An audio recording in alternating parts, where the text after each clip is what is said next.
Welcome to the College of Complexes. This is our 473rd meeting since we started in February 2009. We put a speaker on every week, a different subject.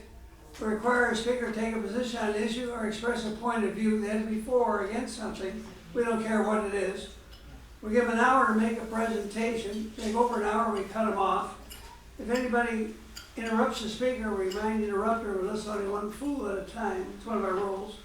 Then we have questions and answers from the audience of the speaker, not speeches. Then we have remarks, rebuttals. Everybody in this audience that wants to gets 5 minutes at the podium here to respond to the speaker said, for or against. The next speaker gets the last word, gets a comment, close the meeting. That's how it works. So before we introduce our speaker, we have time for announcements. Anybody have any announcements you want to make? Now's the time to do it. Any announcements? Any announcements? I talked to Jim Peeler today. I had to give him a ring, see how he's doing. He's in an extended care facility now. And he said they tested him, sent him tests out for pneumonia, and he's got a urinary tract infection. But other than that, he's sounded okay. So anyway, that's all I have on him, but he's still perking along. So anyway, next week is Brain Health and American Medical Crisis. It's Dr. Dan Hurley. It's on your itinerary. I'm not going to read all this. September 21st, on a battle with the IRS. Ken Sauter, he's a regular here. He'll be talking about that, his battle with the IRS. On September 28th, America Went Wrong. That's Dr. John Beasley. He was born author. He'll be talking about that. He's a good speaker. October 5th, automation is here. The time for universal basic income, and Andrew Young is now. That's Hexel, Colorado. He's going to talk about that. It's on your itinerary. October 12th is the next open date for a meeting. If anyone wants to be a speaker, let me know. Our speaker tonight is Carol Donovan. She's the chair of the Dallas Democratic Party. She's going to talk about how low can he go. She will discuss how every presidency has highs and lows. However, she argues that President Donald Trump will be long remembered for his lows. Carol engages us to count the ways. Anyway, without further ado, please give a very, very warm welcome to Carol Donovan. Thank you, sir. Okay, it's all yours. Okay. You want to leave this up or take it away? Oh, you can take it with you. All right. Probably you adjust your microphone. Oh, yeah. Put this down. I can't eat everything. Hope I didn't interrupt your dinner. Turn the light down All a right. little bit. How's that? Yes. That's right.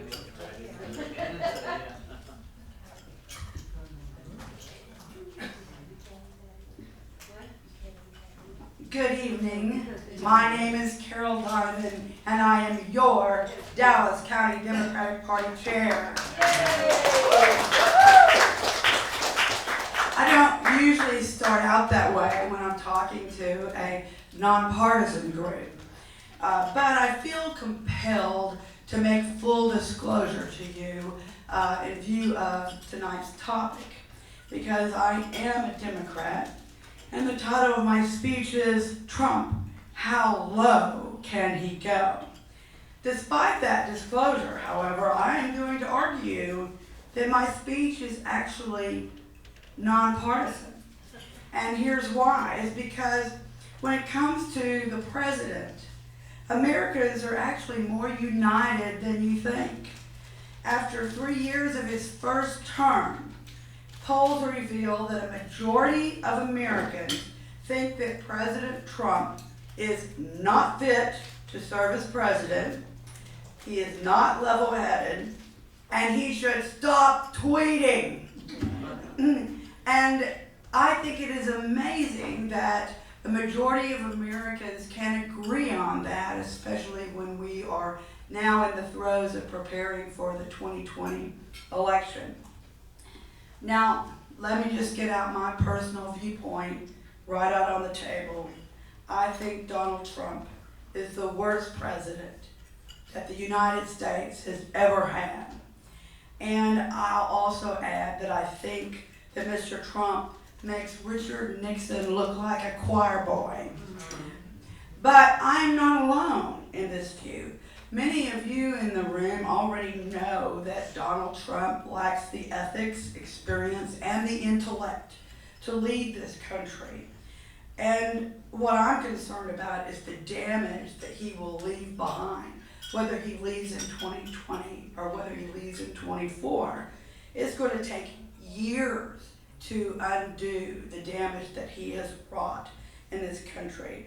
I have never seen a president who lies more and cares less about the American people. And did I mention that he was a narcissist? And that's hard to say when you have laryngitis. But enough about my opinions. I found an editorial that I thought was just classic. It was written by the editor-in-chief of The Atlantic. And this was a quote he made.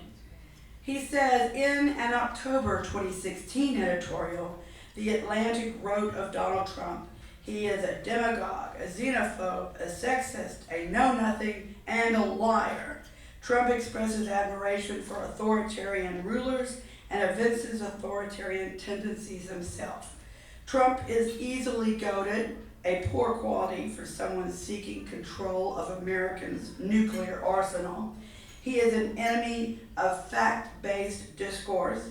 He is ignorant of and indifferent to the Constitution. He appears not to read. And then he added, in retrospect, we may have been guilty of understatement.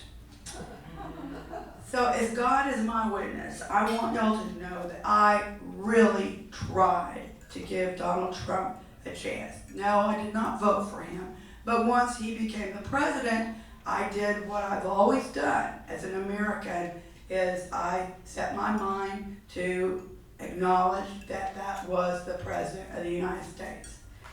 And granted, it was hard. Especially since so many more Americans in the popular vote elected Hillary Clinton. That was hard to stomach. But naively, I assumed that once Donald Trump took office, that he was going to do what the other presidents have done that I have seen during my lifetime, which is to step up, take the reins of the country, and represent all of the people, not just his base. But he did not do that. Unfortunately, that never happened. Every time he said or did something stupid, I told myself, don't worry, Carol, that's the worst it'll be. That's the worst. But Donald Trump proved me wrong every time, again and again, until I just quit counting the unpresidential things that he was doing. If he had just said dumb things, I think I could have gotten over it all. But what happened is he did stupid things as well. And his actions hurt many Americans. That was really hard to swallow. And I tried to cheer myself up by telling myself, don't worry, it can't go lower than this. But again, I was wrong. Things just kept getting worse. He was always able to top the last terrible thing that he had done. So that's why I got the idea for this speech of how low can he go. I did some research, I read a lot, and on top of that, I actually took my own poll of people asking them, what was the lowest point, in your opinion, during Donald Trump's term so far? Now, if you've been reading the news, the results of this poll are not going to surprise you. You will have read about all of these things.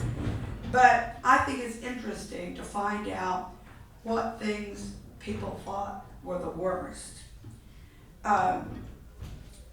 What I find most fascinating is that in any prior presidency, whether it was Democratic or Republican, any one horrible act on this list would have been considered unthinkable.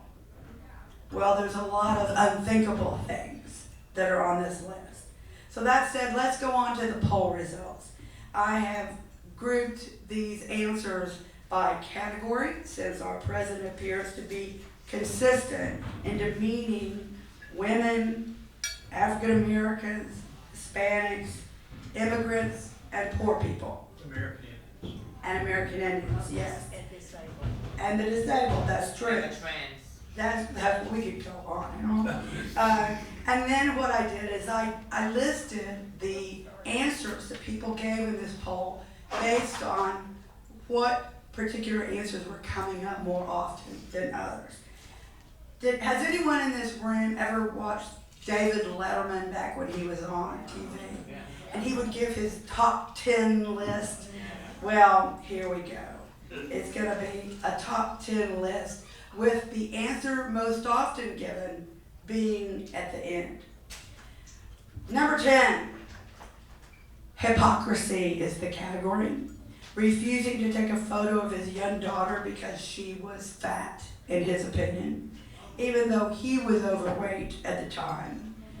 Also in this category of hypocrisy is how much he seems to hate immigrants, and yet he's married 2 of them, and while he was doing his ban and keeping people from coming into the country, even when they had the right to seek asylum under our Constitution, he lets in his wife's in-laws into the country, and all of a sudden, poof, they're in the country with no explanation.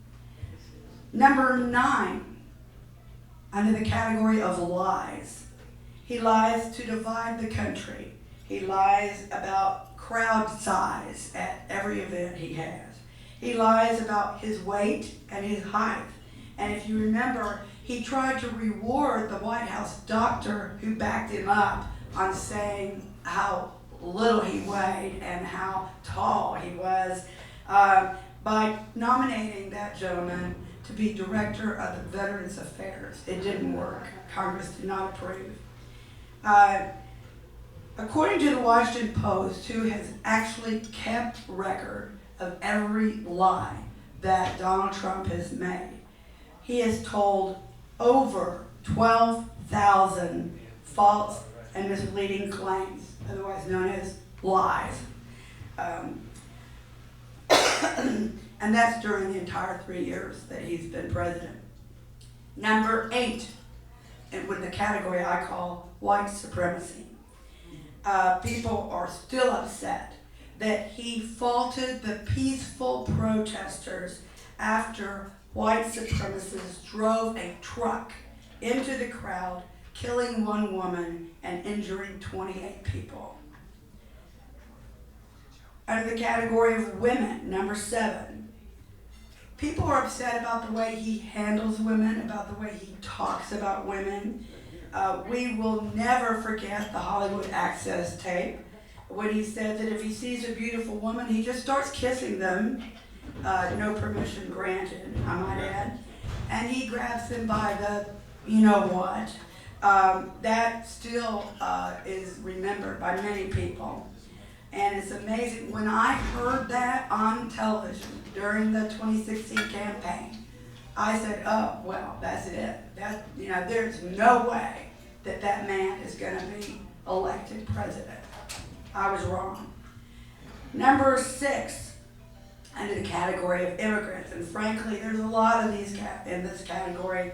In fact, the remaining 6 are all in the category of immigrants. One concerneth the deportation of immigrants receiving life-saving medical care not available in their country, basically giving them a death sentence. Number 5, prohibiting immigrant children from receiving health care resulting in their deaths while they are in U.S. custody. Number 4, denial of citizenship to children born to members of our military when those children are born in another country. Number 3, incarceration of innocent children. Number 2, separation of children from their parents. Number one, the one that makes everybody the most upset, children in cages. So it's not enough to incarcerate them. They don't put them in a foster home. They don't put them in some kind of dorm. No, they put them in cages. You know, like Hitler and Putin, Trump constantly demeans the press. And this is my theory. This way, he can lie. I used to say lie like a dog, but my dog got offended. He can lie, and then if he's corrected by the press, then he will tell them that that's fake news. He doesn't want you to believe the truth. He wants you to believe whatever he says. For example, some of the kinds of stuff that he does this with is just, small, menial, stupid things. For example, he mistakenly announced that Hurricane Dorian, just this past week, was going to hit Alabama. And he got a bunch of people in Alabama all upset. And the National Weather Service had to come out to correct the president and say, no, the hurricane is not headed for Alabama. Nevertheless, Trump continued to put out tweets that Alabama better buckle down because the hurricane was coming to Alabama. And then when the hurricane did not hit Alabama, he refused to admit he was wrong. And instead, he is still tweeting that the news media are reporting fake news. I'd be remiss if I didn't include some low points that we have all read about in the press, some of which were not mentioned in the poll that I provided that we recently discussed. And I want this to be interactive as I name a low point in the Trump administration. Please feel free to raise your hand if it bothered you. Number one, praising a congressman who body slammed a reporter. Number two, firing staff members by tweet. Number three, inability to console constituents who have suffered a tragedy. Number four, flip-flopping on gun control every time he talks to the NRA. 5, failure to select cabinet members who have any expertise in their subject matter. And disregard for security, giving secrets to the Russians, and refusing to back any kind of security measure that could prevent the Russians from infiltrating our election system in 2020. Use of security clearances as a weapon against his critics, and giving security clearances to some members of his own family who did not pass the security test. Defaming the CIA, the FBI, and any other national security agency. In other words, he prefers whatever Vladimir Putin tells him over our own CIA. And he tweets quotes from Mussolini. Number 9, under his administration, we had the longest government shutdown in American history. That was a big one. Number 10, unsuccessful attempts to block press members from White House briefings. He just did that this past week. This time, instead of CNN, like it was the first time, this one was a reporter from Playboy, and he tried to keep that one out. Never accepting responsibility for anything, blaming his generals, blaming his cabinet, and the one I love is blaming the Democrats when the Republicans have the majority of the Senate.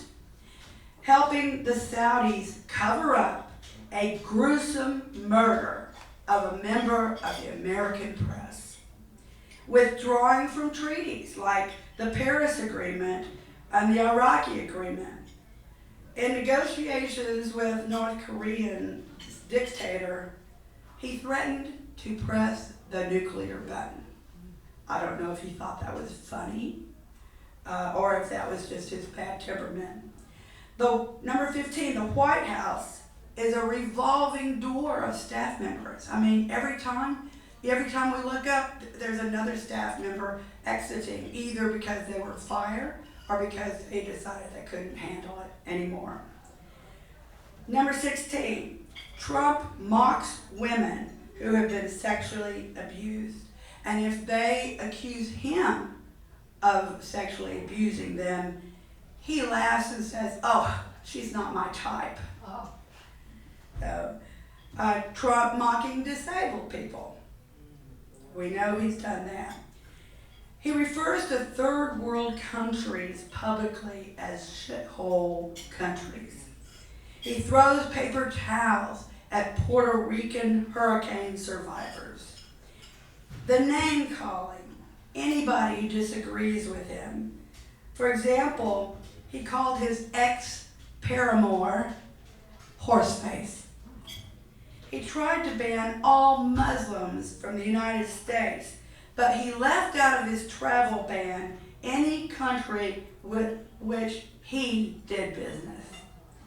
He fired the FBI director for not pledging loyalty to him personally. He hides international discussions with Putin from his own security team. I mean, we've read about that where he and Putin have gone off to discuss something and he won't even take the translator or anybody else. Number 24, he still has not released his tax returns.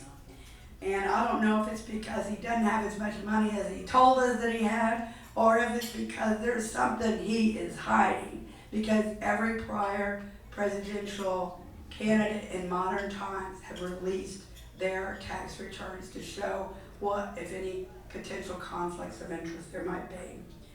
And the last one I'll mention is when he came out and announced, "I have the absolute right to pardon myself," which, as far as I'm concerned, begs the question, so is he admitting that he did something for which he needs pardoned? Because he made a big deal about that. In summary, ladies and gentlemen, we now have the answer to our question, how low can he go? The answer is lower. Thank you.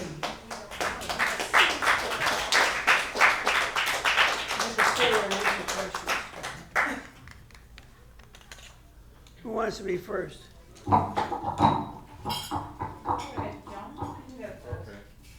I just had a question. When you said the Iraq agreement, were you referring to the Iran agreement, or is there something I don't know? I'm sorry, yes. I think I have too much mucus in my brain. Okay, all right, that was it.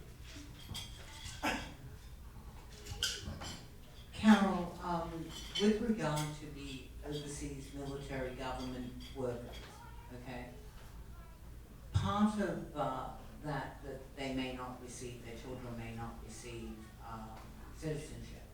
But what I found it also very interesting that included in that, and very specifically brought to the surface, was if they were unmarried parents of citizens, so non-married military serving, their children would not potentially receive citizenship.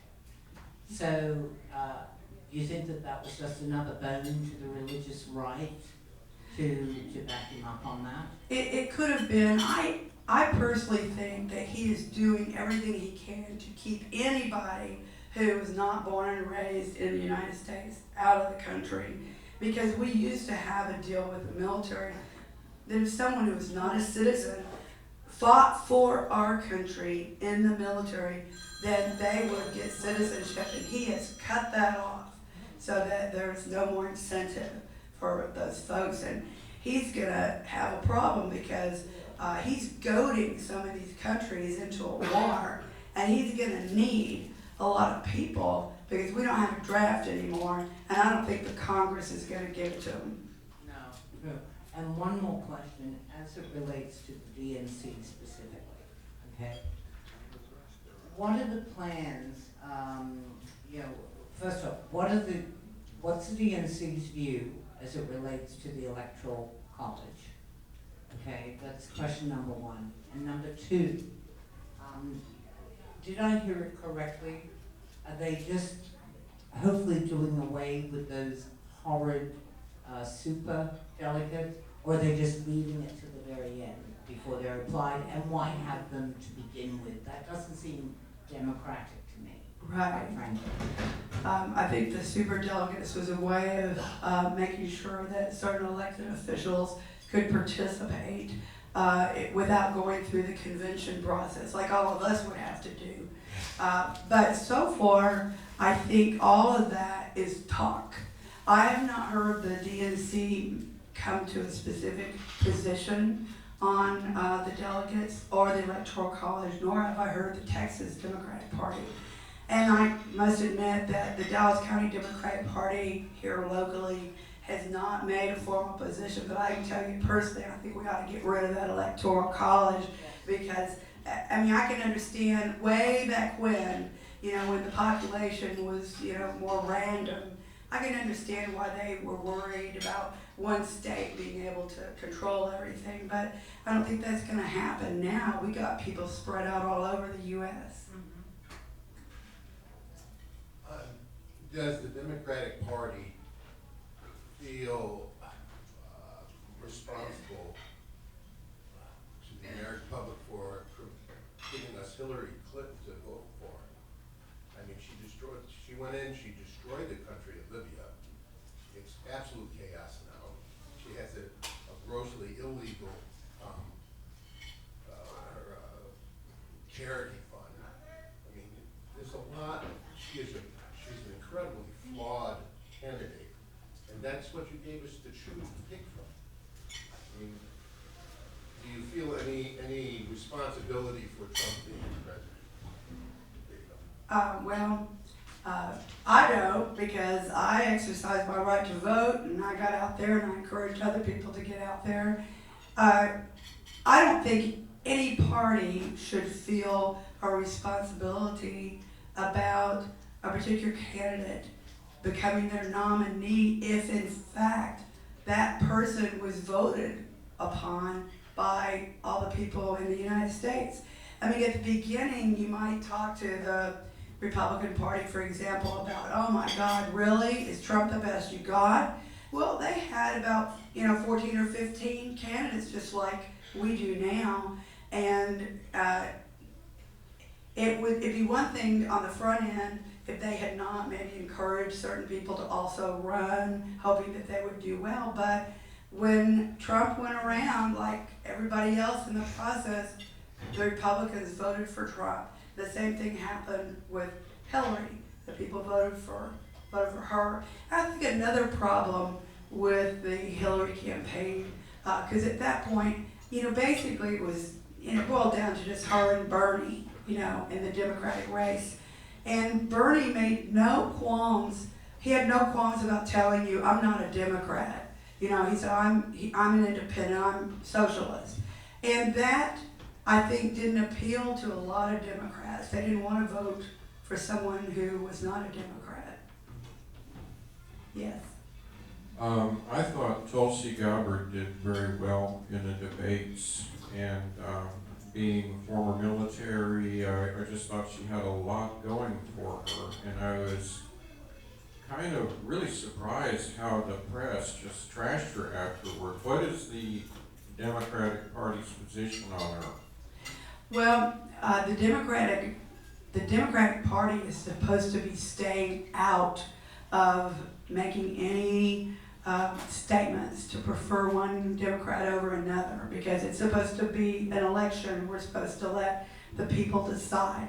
That's why it was such a brouhaha when the Democratic National Committee was accused of being biased towards Hillary and doing some things that helped Hillary but did not help Bernie. And that was a big deal. One of the hardest parts of my job is that I gotta keep my mouth closed when it comes to primaries. Well, I think you brought up the subject there that there was in fact a lot of controversy inside the DNC. Does the name Seth Ridge mean anything to you? It does not, but please feel free to tell me. He was a Bernie supporter who was murdered. He was putting out information that he felt that Bernie had gotten a bad deal. That, in Bernie fact, did, yeah.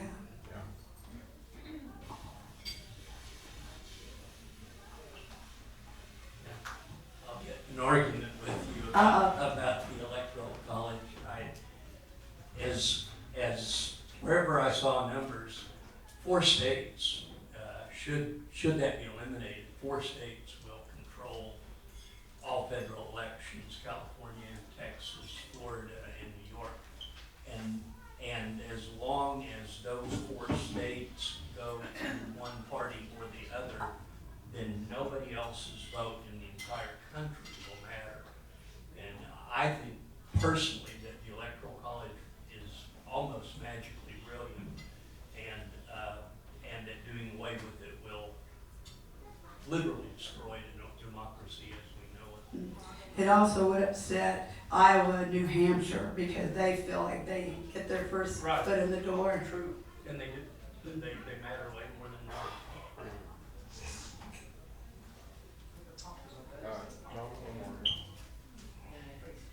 So how is Turn Texas Blue doing?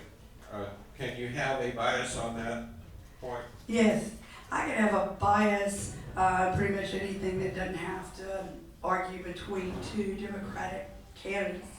I like the whole concept of turning Texas blue. I think that realistically, with the statewide leadership that we have now, that it would be very difficult to turn Texas blue this election cycle.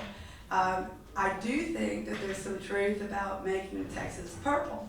And I think that the statewide races in 2018 were so close, and by that I mean within 2 or 3 percentage points, that the Republicans are aware that this is not going to be a cakewalk with the state elections. And I think some of the candidates that are the Democrats that are running for U.S. Senate are going to give John Cornyn a run for his money. Well,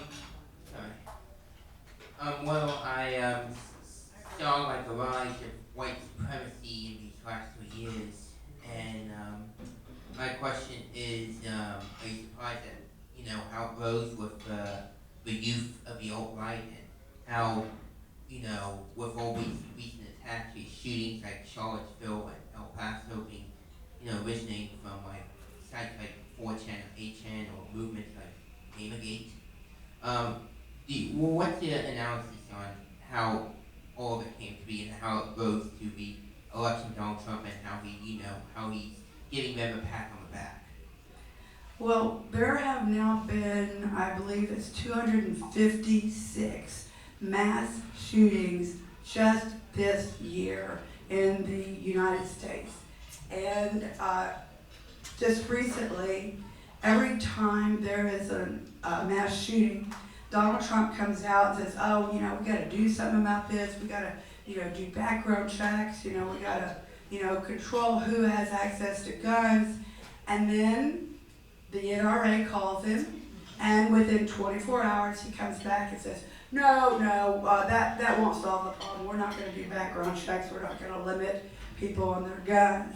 I think that is going to bite him in the rear end for the 2020 election, because they've done polling, and whereas maybe 5 years ago, people weren't that interested in limiting your access to guns, but now, after all these mass shootings, people are saying we have to do something. It's gotten so bad that Lieutenant Governor Dan Patrick came out this week and said we got to do background checks. Well, because he's running for governor. That's right. That's right. But you know, so far that's more than Abbott has done. The Democrats have demanded a special session on gun control. Abbott has not granted that. What's interesting is he evidently thought it was so important to have a special exception, a special session on bathroom bills, you know, just 2 years ago. Isn't gun control as important as bathroom bills? Well, so I think that by the time of the election, that people are going to be so fed up with the mass shootings that they will also be fed up with the politicians who decided to do nothing. There were 58 dead people in August alone due to mass shootings. Is that something that even someone who is a fervent believer in gun control thinks is okay to protect their rights over the lives of those people? I'm sorry, I think you need to go into analysis. Right. Anyhow, the question I want to ask is, as it relates to the gun control thing, why hasn't the Democratic National Committee even come out, maybe they have, so I don't know, with a listing of what they truly stand for as it relates to these issues as a party? Because I think what's being lost in all these personality contests in these elections, and why anyone would think that Trump ever had a charming personality in the first place. But the point is, though, I think that we really have to come back to what our platform is as a party, just like the Republicans have left theirs in the wind. Right. Okay? So can't the Democratic National Committee come out with a list of what they want to happen as it relates to gun control, semi-automatic weapons, background checks, and we don't care that Aunt Susie gave you that gun. She's gonna sign papers that say she turned it over to you. Right. Okay, so That's right. Well, I have two answers. One is, and I guess the most obvious, is that it is in fact in the Democratic National platform. The Democratic platform does address gun control, and the Democrats think that there should be some limitations. The Republicans are hesitant to do any of that. Part of that may be that there's a lot of Republicans that are getting a lot of money from the National Rifle Association. But the other answer to your question is, just because it's in the Democratic platform, it's almost like telling somebody to go look in the Bible for something, because it's such a big source. But I think it would be very advantageous for people to kind of sum down some of the major points and put it in our literature that's going out of what we believe. eliminate semi-automatic weapons. Anyway. Well, That's right. Hello? Yes. someone else, your phone, I'm sorry. Go ahead. I was just gonna make a point that the Democratic House has passed a bill to gun control. Yes. The Senate is the ones that's blocking. Yeah, McConnell won't even address it.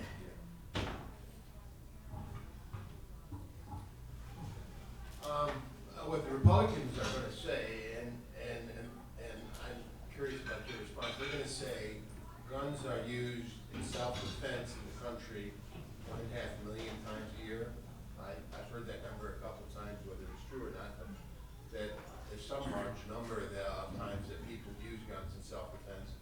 I would assume there are many times more than that crime is prevented because the crook is afraid that the person may have a gun. So maybe that number is even larger. And that where the guns are most restricted in New York and Chicago, there's more gun violence, indicating that that any sort of legislation is not effective, at least in the cities where it's been enforced. So how would you guys address that argument? Okay. Well, the first thing I would do is tell you that in Canada and many other countries who ban guns, there's little to no gun violence at all. Second, I would say that though gun advocates will tell you that they're backed by the Supreme Court and the Second Amendment, that their interpretation is really not entirely true, because what the Supreme Court said is that you can use guns in your home for self-defense to protect you and your family and your property. Well, you know, these guys that put on these assault weapons and march around mosques, you know, like they're just being bullies. And you can't tell me that they're there for self-defense. The Muslims don't have any guns.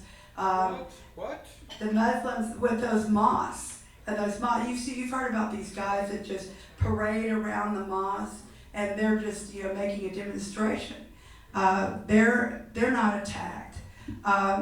So I think a lot of people use their guns to be bullies.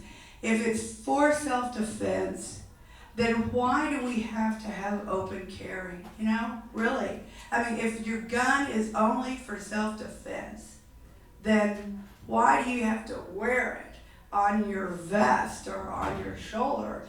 I think that you're just being a bully. So I have some strong opinions about that. And I have heard a lot about mass shootings. I don't think you can argue that the shooters were doing that for self-defense. And I can't think of a story about somebody in the newspaper because they used their gun for self-defense in their home. You know, that's just such a minuscule number. Nobody's trying to take away your guns in your home for self-defense, to protect your family and your property and yourself. But this mass shooting stuff is an epidemic. It is out of control. Yes. I know I used to travel a lot more than I do now, and I would go through the Tucson area and stop in at Triple T truck stop. And if you know it, in Arizona, open carry has been legal like forever. And it really kind of makes you feel safe when you've got several people wearing gun belts in there right near the cash register. You know you're not going to get robbed when you're in a restaurant like that. It's really true. The other thing is all these mass shootings you're counting, how many of those were in Chicago? I mean, Chicago's been turning in like, some weekends they'll have like 30 dead in different gun-related violence. I don't know the number in Chicago, but I can tell you that the largest number of casualties have occurred in the state of Nevada, and the second largest number of casualties has occurred in the state of Texas. You know, and maybe you feel safer with people wearing guns. I feel safer if there's policemen that are in the restaurant. I feel safer then. But if I see individuals wearing guns, what I think of is, oh my God, please let him not be a mass shooter. You know, I mean, because you don't know. Everybody looks sane, you know. Yes, Carrie? In 2016, Michelle Obama said, when they go low, we go high. I like to know the Democratic Party is willing to get out in the gutter and slug it out with this guy. He is despicable. You can't play fair with him. You can't say nice things about him. And I don't know why the Democratic Party don't play that Access Hollywood tape around the clock and Stormy Daniels around the clock. This guy is a disgrace to the United States of America. He is. And do y'all remember that situation where he was speaking to the United Nations about, we've done more of this and more of that, and the country's better off now because I'm president. And those leaders of all those nations started laughing. I cannot remember a time when leaders were laughing at the President of the United States. I can just the discussion about guns being in public places. It just jogged a memory. I was in the first class at Tulsa Junior College, and they had a law enforcement program. And I had never been around guns. And I can remember how petrified I was with some uniformed, some not, officers sitting in desks in a classroom with their gun pointing straight backward at me. And those were protest years. Mhm. Those were anti-violence years. And we raised hell at Tulsa Junior College, and they had to start checking their guns in lockers when they walked in the door. I just think, you know, to me, the statistics have proven, I believe at the Walmart that the first person that died in 3 seconds or something like that. Nobody can react to that. And they were 3 to 6 seconds apart after that. And so what's a guy with a .45 pistol gonna do from halfway across 80,000 square foot Walmart? It's ludicrous. The idea that if everybody in a Walmart had a gun, that would have been stopped. My favorite gun anecdote is when the gun lobby went to talk to Ann Richards when she was governor, and they were trying to get her to agree to a concealed weapon bill. And he said, now, Governor, don't you think that the women of Texas would feel safer if they could have a gun in their purse?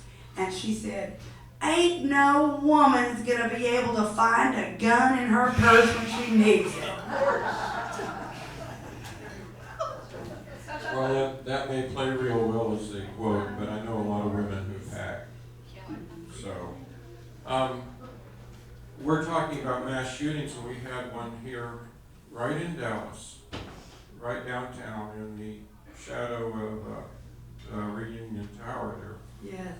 And that was Micah Johnson, lived in Mesquite, and he became inculcated with a lot of anti-police propaganda, and he snapped, and he was military trained.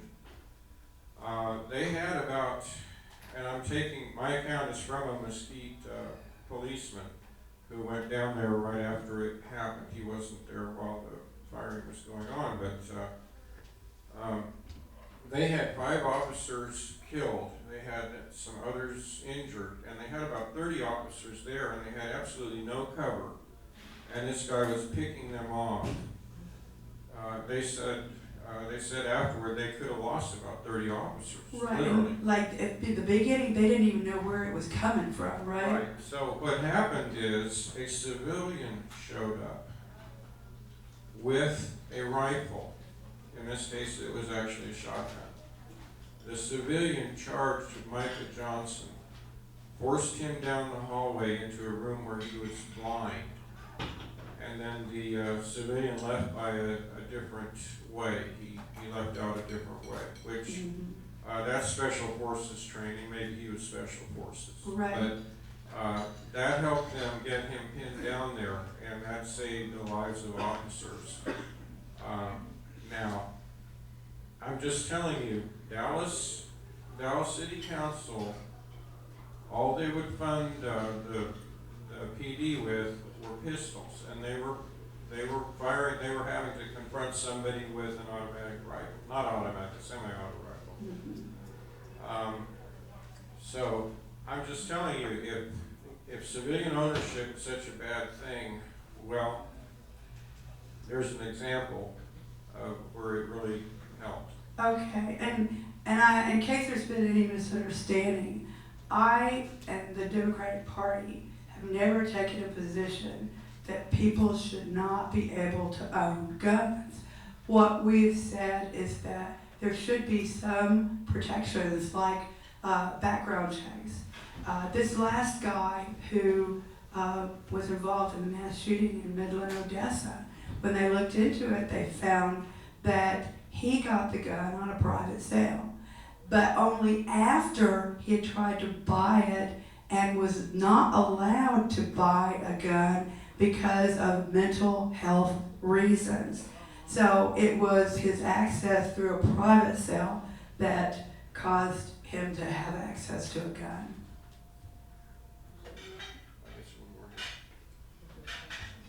Well, I think this is an example of how contentious the gun issue is, that it's just capitalized the last 10 minutes or more of the Q&A.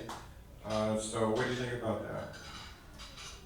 Oh, I think that gun control right now has surpassed healthcare and education as the major issues for the 2020 campaign.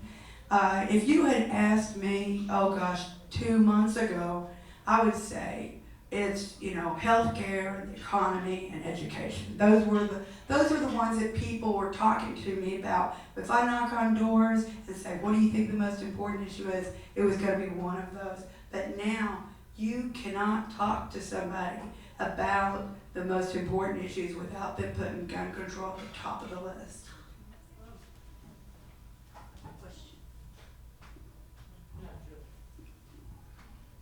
Carol, Yeah. You're running for re-election. Yes. Thank you. Tell us why we should vote for you. Okay. Well, I appreciate that.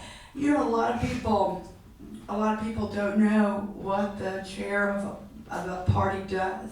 And I confess that there's a lot of people who don't care what the chair of a party does. The chair of the party is an administrative position. You do run every 2 years, just like a state representative does. But my role is not to go down to Austin and advocate. My role is to run the primary election here for the Democratic primary. My role is to try to make elections more accessible to people, and I worked really hard lobbying the Commissioners Court to take in those voter centers that they approved so that now we can vote anywhere in the city, and it'll be electronically enforced just like in early voting. But that was a big deal for me. Another big deal for me was access for students. There's a lot of students that don't vote, and they don't know enough really about what they're supposed to do. And so my first year as chair, I've been here for 4 years. My first year as chair, I put my foot down and said, we're gonna put an election site at every one of the community colleges. Now the Republicans came back and said, well, okay, but if we do that, we also want one at SMU and Dallas Baptist and the University of Dallas. I thought that was fair, and so the important thing to me was that we were making voting more accessible for the students. If someone said, what is your biggest role? And you don't really think of it if you're not in the administration of the party. But the biggest role is raising money for the party.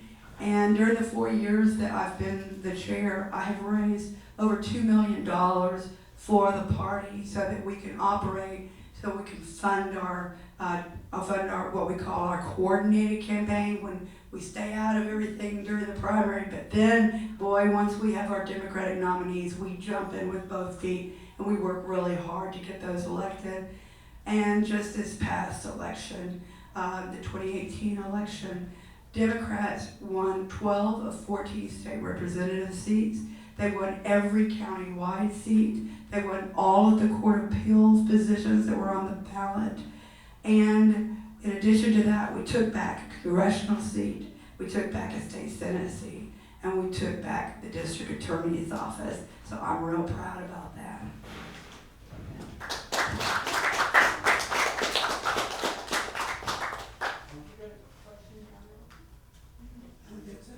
Yeah, I just wanted to ask one. What are you doing to get paper ballots?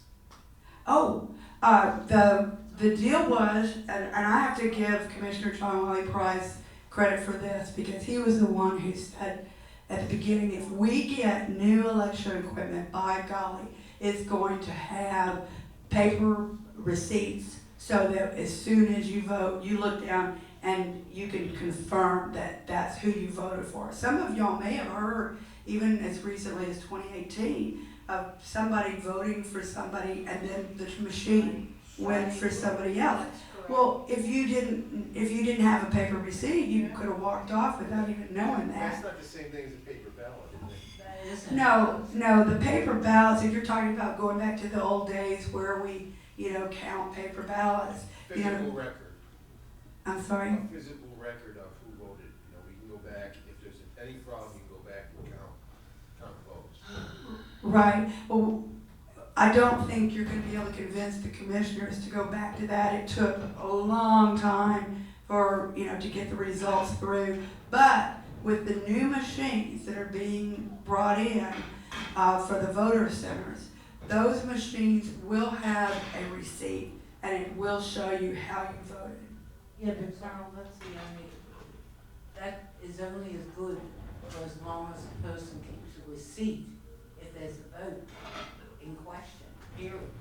So unless you have a proper backup, or that there is also a summary report when that receipt is printed and given to the voter, that also chalks up to this voter by name that voted, whatever the boxes are that are filled out, Right. so that they have a summary report that would absolutely tally with what the electronic vote said. There is a report that's printed out by the machine at the end of the day.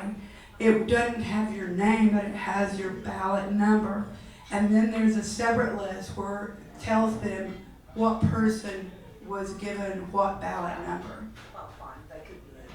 Right. Yeah, but that's fine, as long as there is, it must be paper and it must load up every Yes, time. ma'am. But that it can't, it Yes, hasn't ma'am. happened at. That's right, and the election judges have to turn that paper in, that paper report in that very night. Yeah, as long as it feeds when you say vote. Yes. Well, we've had people speaking here about vote fraud in Texas, and in Laura Presley's case, she discovered that the state wasn't even following the law, because even when there were paper receipts, they were disposing of those paper receipts so that nobody could go back and check later on. So, I mean, as Democrat chair, that would be something to look into, because that's one thing that we share in common across the board. Everybody recognizes how important your vote actually is. That's true. Ms. Presley is quite an advocate. She lives in Austin.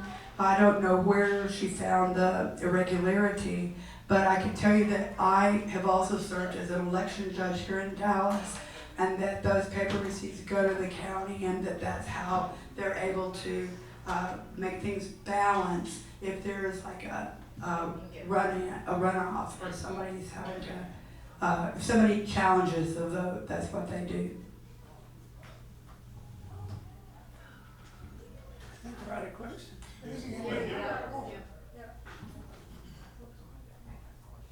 I was interested when you said that you have raised $2 million for the Democratic Party. Could you just speak to how that money gets raised? I mean, I really believe we have to get money out of politics, and I think, I don't know if that's ever gonna happen, but I would be very interested in hearing about the process, about how you do it, and whether that's tied to assumptions when you do raise it, or how it happens. Yes. First I'll say that the problem about getting money out of politics is like negotiating nuclear disarmament. I mean, one side's not going to do it, and the other side's not going to do it. I mean, they want to have the same advantage. I do know that there's an organization is very active here in Dallas County named Clean Elections. I believe Liz Wally is the president, and they are extremely active in lobbying to try to get money out. And there are actually a handful of states out there in the United States that have banned money in politics, and what they do is they raise money like as a driver's license fee or some kind of fee, and then that money goes into a pool of money, and that pool of money is divided equally amongst the candidates that are there. So it's hard to believe that there'd be a lot of it, but the point is if everybody is doing that, then nobody has an advantage over the other.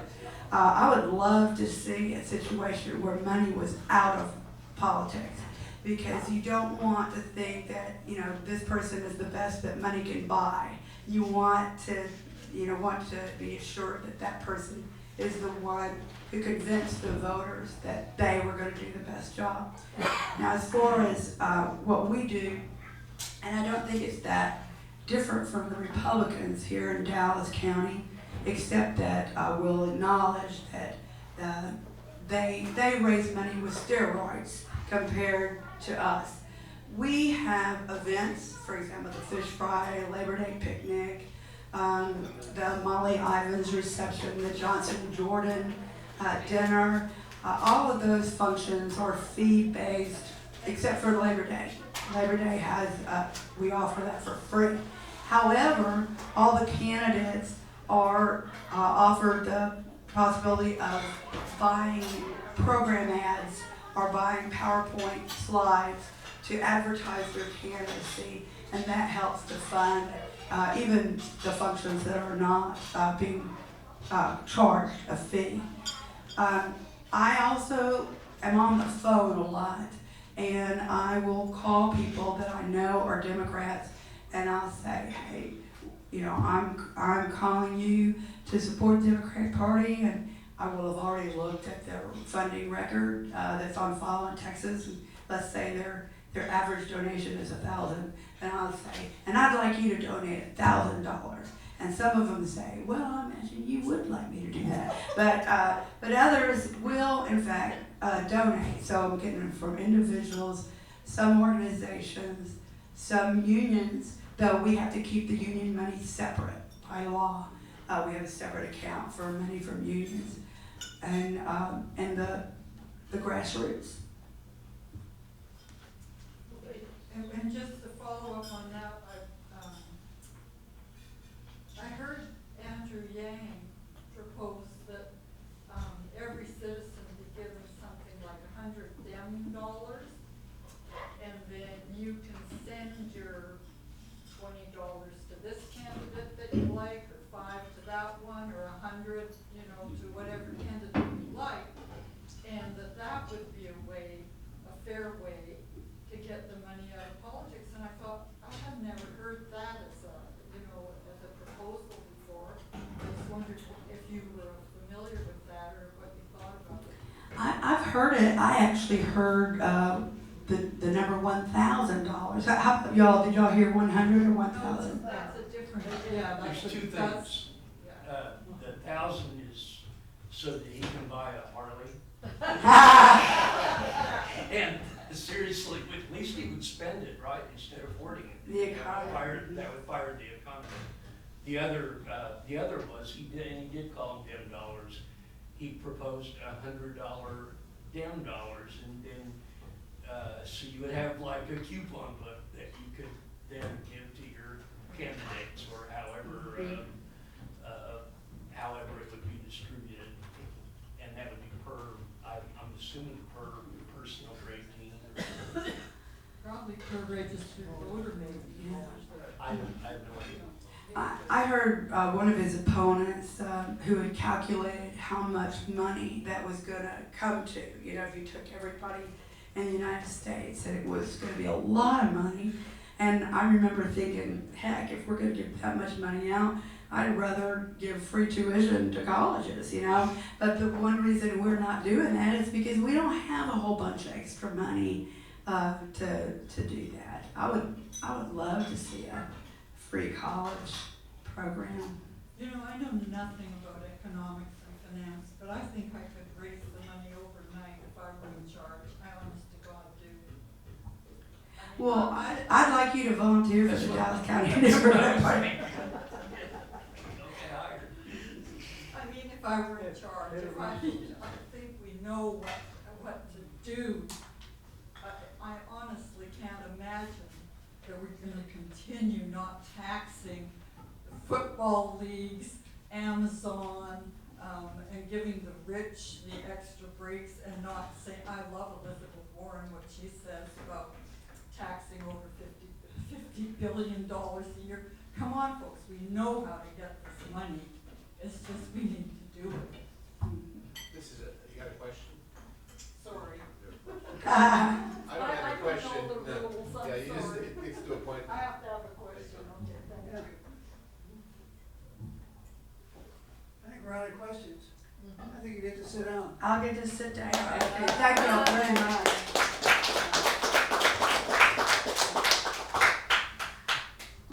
Now it's your turn to talk, so anybody want to get up here and you got 5 minutes to respond to the speaker said for or against.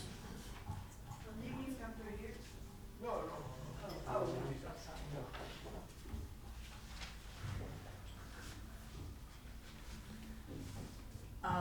Carol, very good talk, by the way, and I wholeheartedly agree with you as it relates to Donald Trump being a narcissist. In fact, I would go as far as to say he's a malignant narcissist, and I don't think they've come up with a DSM code right now to even cover his form of malignant narcissism. Okay, the thing on recently on the trade talks, which I can, I guess it goes into your category of nepotism as well as hypocrisy, when he sent out the tweet on how he was going to order, or he ordered American businesses to pull out of China. And what really surprised me, because I haven't heard, I don't have cable, so I have to rely on mainstream TV. But I haven't heard one reporter ask him when is he and Ivanka planning to pull their interests out of China. Okay, so, but no one's come up with that question yet, which really shocked me from the media. Okay, and they've certainly spent enough time this week on his Sharpies and changing the weather maps, which is also against the law, by the way, reporting false, disasters and so on and so forth. But that also shows you how malignant his narcissism is, how fragile his ego is that this man has actually taken up a week. And it's not been generated by the fake news, it's been generated from his lips or through his tweets, okay? Because his ego is so fragile that he absolutely will defend his wrong point to the end, okay? And that's a sickness, a very, very bad sickness. And it shouldn't be a sickness that has any high office, much less the highest office in this land. Anyhow, and as it relates to nepotism too, I do not understand why people aren't jumping up and down beyond, all the money that he spends for his own personal travel to golf clubs and the like. Why are we dragging the kiddos off to England so they can have din-din at Windsor Castle? What has, it's bad enough that Ivanka and, who's she married to now? Jared, are there. But what does Eric and his missus have to do with the occasion? And I don't know if Tiffany, the chubby kid in Trump's view, was there or not, but I think she was. And I certainly don't even understand why Mnuchin was there, by the way. So in any case, it just goes beyond the pale what this man has done to the office of the presidency. He has removed all civility from discourse within the government. He has, for me, before he even became president, it was enough him imitating a disabled reporter that one would have thought, whether you're Democrat or Republican, you know someone or you have someone that has a disability. So how could you ever think of putting this man in the office of the presidency? Okay, it is disgusting, and I do not understand why any American thought that that was an okay thing to let slide. Okay, just like all the chants that go on at his rally. Even if you're not doing the chanting, okay, that you're standing there and it never occurs to you, maybe this isn't the right place for me to be right now. This doesn't seem something I'm really comfortable, a little too Nuremberg-y. So, you know, on and on one can go. As it relates to the comments with regard to Hillary's illegal charities and what have you, because it's the gentleman that made the comment. As relates to Hillary's illegal charities, okay, Trump's charity served only Trump, okay? It paid for his kiddies' Boy Scouts dues and multiple portraits of himself, okay? So let's not go anywhere near illegal charities. And on the regardless of what, you know, horrors come out of Trump's mouth, okay, the actions or non-actions of the Republicans, okay, and to early retire isn't gonna do it for me. And most importantly, Mitch McConnell, who I consider to be just as bad as Donald Trump, to what he has done to the way government operates in Washington, is also a disgrace. So it's a wonderful pairing if you're into horror shows, okay? But he is disgusting to me. And he is also, forget the Russian investigation, he is taking money from a Russian PAC. How did that ever become okay? I don't care whether it's Russia or, you know, Switzerland. When did it ever become okay for a billionaire in Russia to fund a PAC for the Senate Majority Leader? Not to mention all the other PACs, they must be funny. I mean, if that's not a conflict of interest as to why he's not going to do this about the Russia investigation or allow this piece of legislation to pass or what have you, I don't know what is. And I mean, to me, his acts in and of themselves are treasonous. The fact that he will not allow the government to function as it should, and the fact that he is also taking money in from a foreign country, and I'm not saying there aren't others, I'm sure there are, okay? I consider those to be treasonous acts. And another thing I consider to be treasonous is, why are we even talking to China when this is a country that's exporting fentanyl into this country, killing tens of thousands, hundreds of thousands, I haven't taken account, okay? And when everyone openly knows this, why are we even having a dialogue with them about doing business of any sort? And that it's okay to ignore that fact? I consider that to be a treasonous act.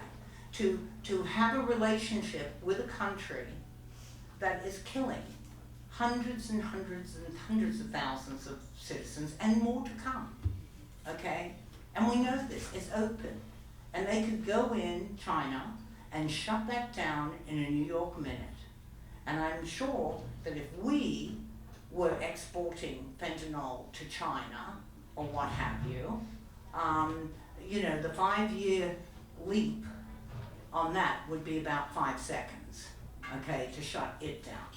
So this is a time where we're not living as we have lived for many, many decades before us, okay? And just one thing on the open carry, I'm totally against guns. I do not consider that you need to have an AK-247, or it's 47, whatever the names are to these things, these weapons of war, because that's exactly what they are, inside their house to do a burglar in.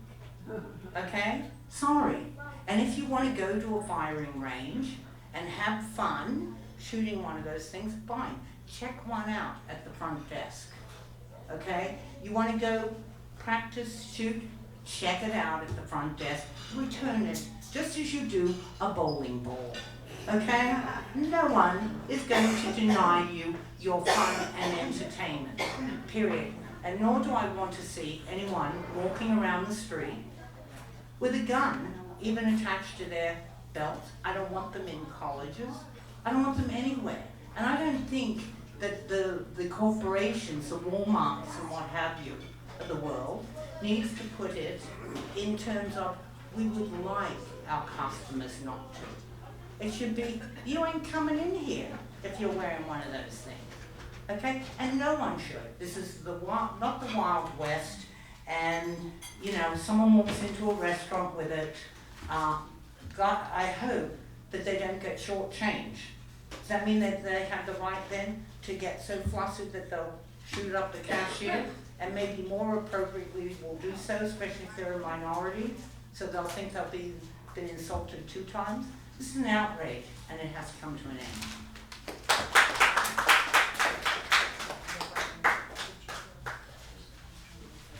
Let's see how I do on my memory, because I always forget to bring a pen. But I would say to you guys, if you guys moved into the inner city, you'd all own a gun in a week.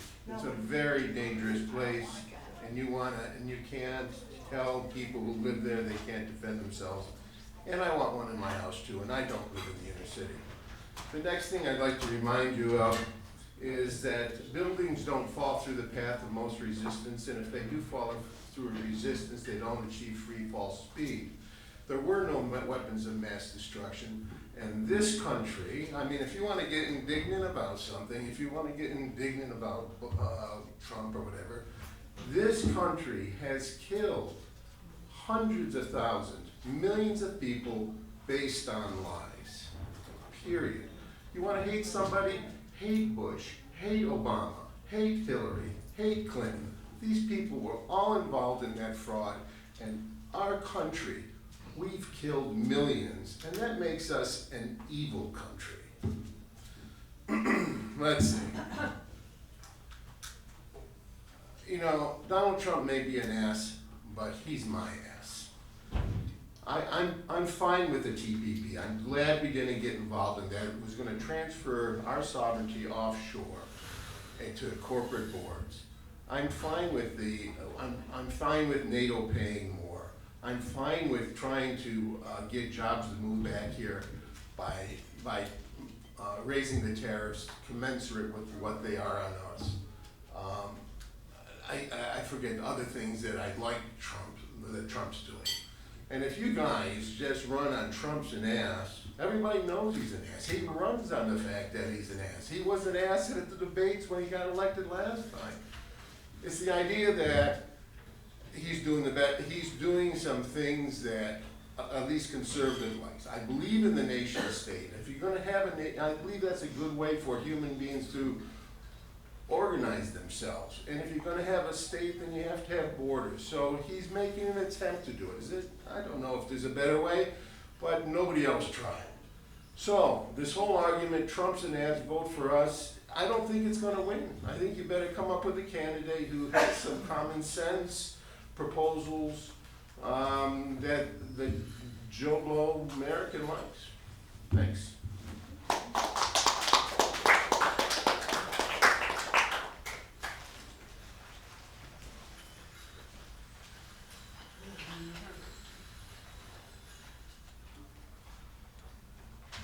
Carol, thank you for your presentation. I think it raised some real issues. As far as those issues you pointed out, how low can President Trump go? You don't have no disagreement from me on those, so I'm not going to beat up those too much. But I want to deal with a couple of things. I know the voting security issue has been an issue that's been around a long time, and the real problem that I thought it was at one time, and I still believe this, is in early voting, there's no, historically, there has not been a record of that vote. They cannot go back and deal with that in early voting. But on the people that vote on election day, they can. Now, the voting machines that we have in Dallas now, based on the training they gave me when they were announced, they can do that now. They can, but the other issue about, I worked polls a number of years, 4 and 5 years ago, and you could always, when they say confirm it, you could always push a button and it say, you could see if that's who you voted for. That's been there all the time. The thing they couldn't do with early voting, they didn't have a ballot track, but this new system in Dallas is supposed to have that based on what. So, and I'm like you, we need to be talking about how can we expand and encourage people to vote. And I think if we look at the process used by President Obama in 2008 and 2012, if we do that, I think we'll get better results. I think. You would end up with a situation of why the Democratic Party don't come out and support. They can't, just like you can't support nobody in the primary. The Democratic Party is not supposed to do that. And there was appearance that in 2016 the DNC did that, and they terminated the lady at the convention for that year. And like you said, it's in there, but the Democratic National Committee, which is the permanent structure of the National Democratic Party, they have to deal with a platform. And that platform starts in the precinct convention, the senatorial convention, the state convention, and then they have a national convention, and then that's what it is. So I'm not saying I'm so gifted, but I've served in all those capacities. I was on the platform committee in 2014, not 2014, 2004, and I was on the state platform committee for years and years. So that's where the platform goes from. They try to do that way so it can have maybe a microcosm of the people in the party, what they want. And so that's what they have, and that's what they have to be an advocate for. They can be a consultant, but they are limited in many of the things they can do, particularly in primary. There should not be any appearance that they support one candidate or another in the primary. That's a no, absolute no. I have problems with guns because I read, I'm a government teacher now, and I look at the Constitution almost every other day. And the Second Amendment says I'm forgetting the term, but it was the people who fought in the American Revolution War who had been discharged and the war was over. The militia. Well-regulated Militia. That's right, that's who it, but it was, and I don't think there's any prohibition of a person having a pistol to protect their home, or a rifle or a shotgun to hunt. They like to hunt. But you don't need these assault weapons to hunt game. If you do, you won't have no game. You just get the thrill of shooting the gun. But it's another hidden agenda that the people that have those weapons have. And if we don't watch that, it's going to create some real stuff in this country that we've never seen before. And we need to try to stop that. And it should be illegal for anyone to have this kind of weapon because no need, you don't need to hunt. And it really creates problems for police departments because there have been many times people have had those kinds of weapons at those parks, but didn't have anything to counteract it. So those are things we need to think about. And there are too many people, a lot of people are misled. I think the gentleman that left Allen and went to El Paso was misled by some of the iteration the president made. He thought he was trying to protect him. And we have people that have weak minds, and they don't need to have that weapon anytime. Well, I live in Singing Hills, which I call the ghetto. It really isn't. But I didn't qualify with a rifle when I was in the Army. I get nervous when I pull the trigger and I miss the target. So I don't own a gun. So don't come shoot me because I don't. Maybe God will take care of me if you try to do that. So I don't own a gun, and people who can use a gun, if you have a gun, you better be able to use it. Your chance of being killed if you got a gun and can't use it is greater if you don't have one. So I'm taking my chance. There are a number of issues that are going on. I think, we have people in both parties that we don't have moderates anymore. Moderates is what used to save the nation, but we don't have them anymore. And I think what in the Democratic Party, based on polling, it seems they want someone that's a moderate, not a radical right or to the left. They want someone who's moderate, that have a better understanding of the issues. I don't think our president has a real understanding of the issues. What drives presidents is the multinational corporations. They have the money. They do what they tell them to do. And the thing about money in politics, everything comes up, somebody's got to pay. If you don't have election, Tom was going to talk about his plan, free time. But I think, and actually, Arizona had a law where they publicly finance elections. You got to get a certain ratio of votes to get that in the general election. But you had many more people running. But the Supreme Court said it was unconstitutional. So I don't think it's unconstitutional, but they did have that in states. But I do think that federal elections should be publicly financed, and they shouldn't last so long. Shorten the period of time. And we all pay for it, and we all have a stake in it. Right now, we don't. If you give a candidate $1,000, you haven't given them money. You've got to give much, much more than that to get any recognition for it, or any consideration. So I think it's a lot of issues when you think about it, and I hope that we can deal with those as we move forward in this election.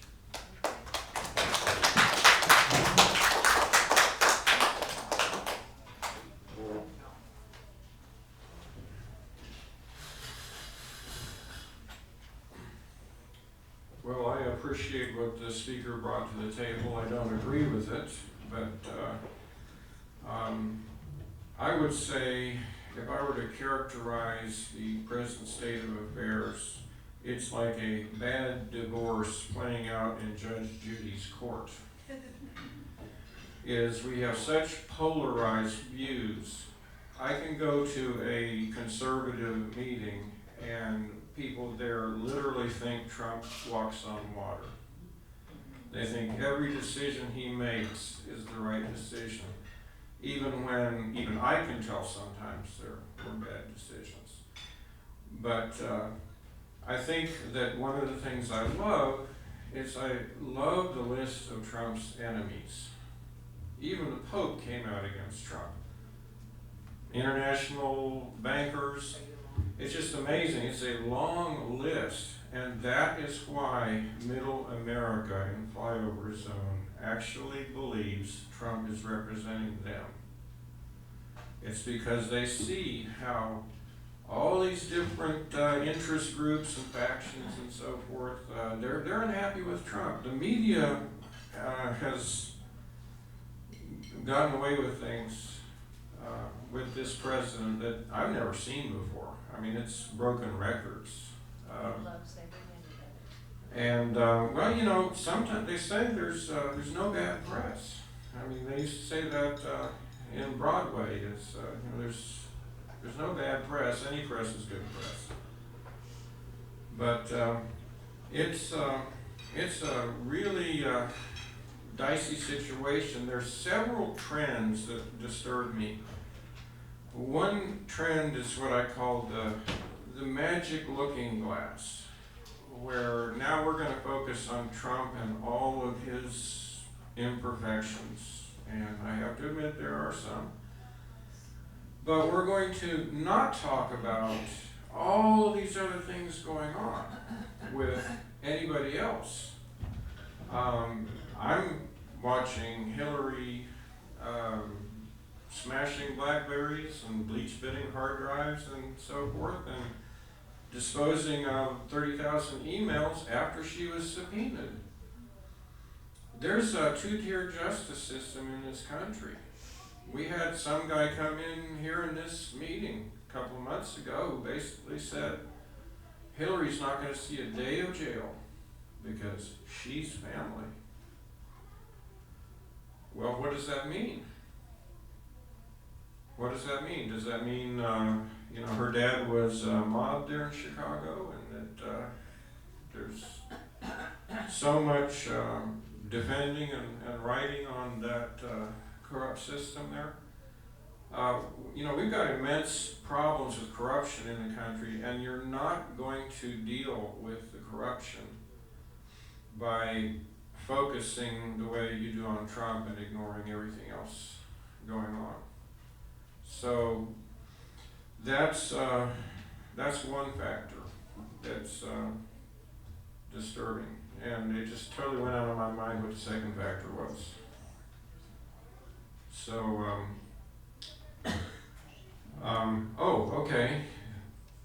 One of the things that is very interesting is, you know, I would call it the First Amendment challenge here.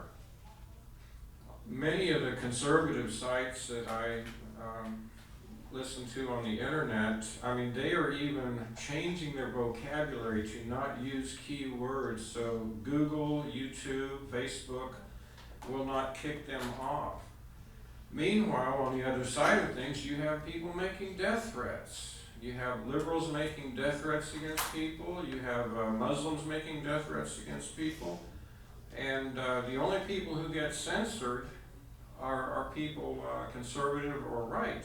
And I think this is a very dangerous trend where there seems to be an attempt to put forward one narrative, and despite all this talk about diversity, to just have that one narrative playing with no one else having a voice. And that should concern everybody. It really should.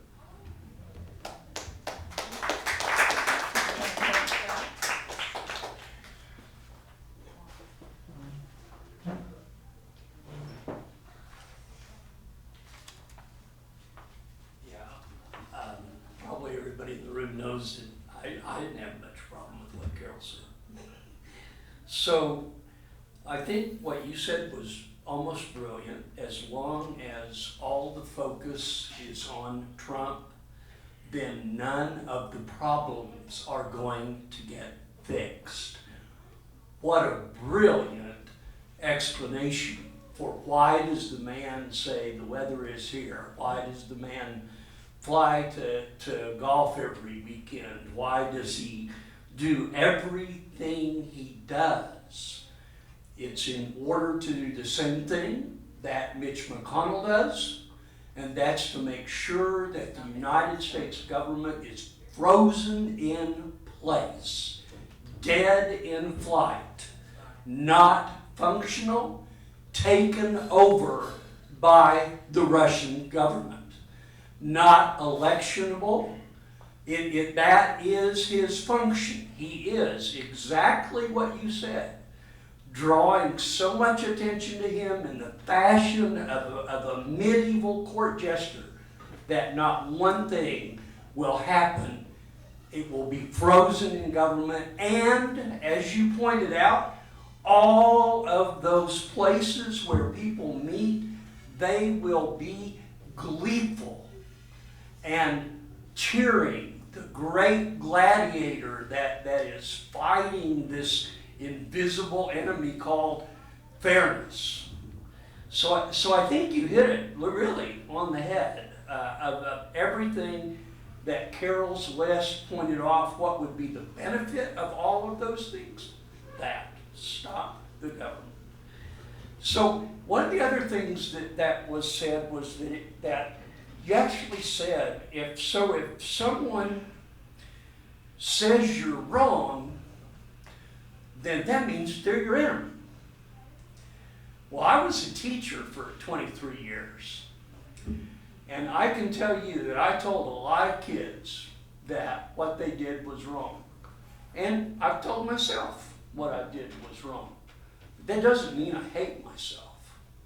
And that certainly doesn't mean that I hated those children. It's just fine to look at somebody and say, sir or ma'am, that's not the way to act. This is not beneficial. This is not American. We can do it a better way. That doesn't mean that they're your enemy. In no way. There was a movie way back when there used to be reels that I watched for education training. I taught business, so the idea of it was partly economics. In the movie, the name of it, I can still remember, my brother, interestingly, was the CEO, and he said, "They showed you that movie too?" So we both had different reasons to watch it. The name of the movie was, well, I don't know who did the study, but the name of the movie was What You Are is Where You Were When. So try to, this is me, I get kind of nerdy sometimes, here I go.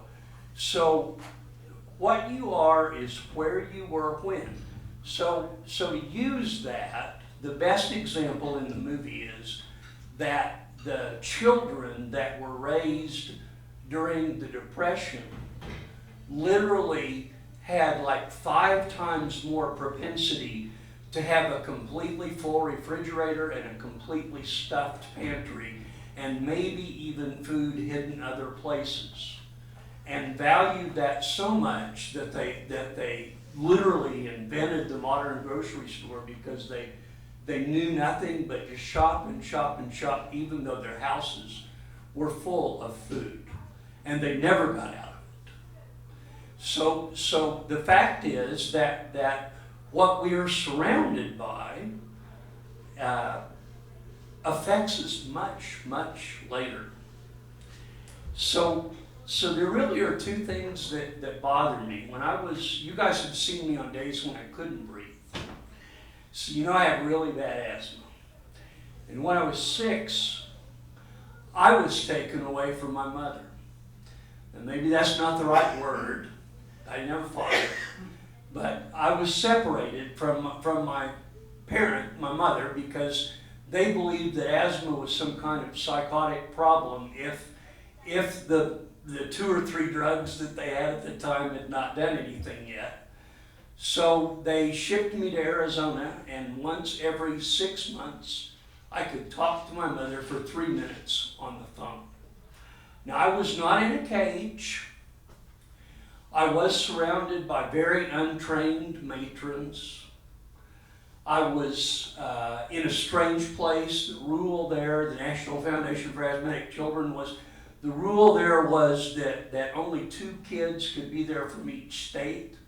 So there was nobody there that you knew. That person could only live 100 miles away.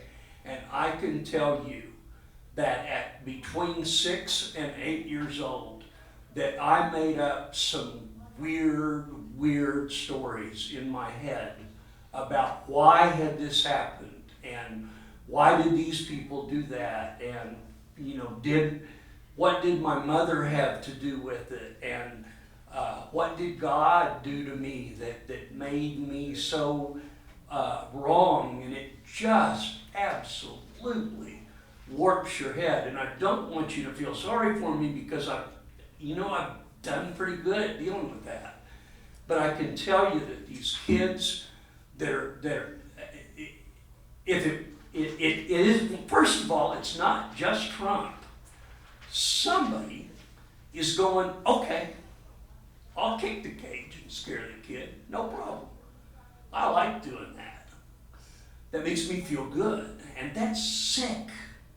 That's absolute sickness, and it's growing, and that really bothers me. That the long-term effect of thousands upon thousands, the anger that Iraqis have for the United States, I don't think you're going to see. So that's going to look mild, I think, compared to the impact that the evil that's being done to children for absolutely no reason, including starvation, is unforgivable. It's immoral. It's inhuman. And if there's a group of people that cheers that, then I don't belong near them. I can tell you that. Now, the last thing that I wanted to say was teachers. I taught for 23 years, and first year I taught, I had 20 rules. These are the 20 rules that you'll follow in my classroom. And by the 23rd, well, probably about the 22nd year, there was one rule up on the wall: respect. That's it. Respect yourself, respect each other. And nowhere in the things that Carol listed, nowhere was there respect. People who talk, who tell you you're wrong, are not your enemies. It is respectful to tell somebody that they are wrong, and to share with them some kind of, try to share with them some kind of common value, and they don't become your enemy when they do that. So I think the biggest impact is that not from young kids. I can't imagine what kids that are in junior high or high school are thinking right now when they see leaders talking about people like they are. And I can't imagine what their response is going to be to the idea that we need to be respectful to each other, and if we do tell each other that we did something wrong, that we're not automatically an enemy.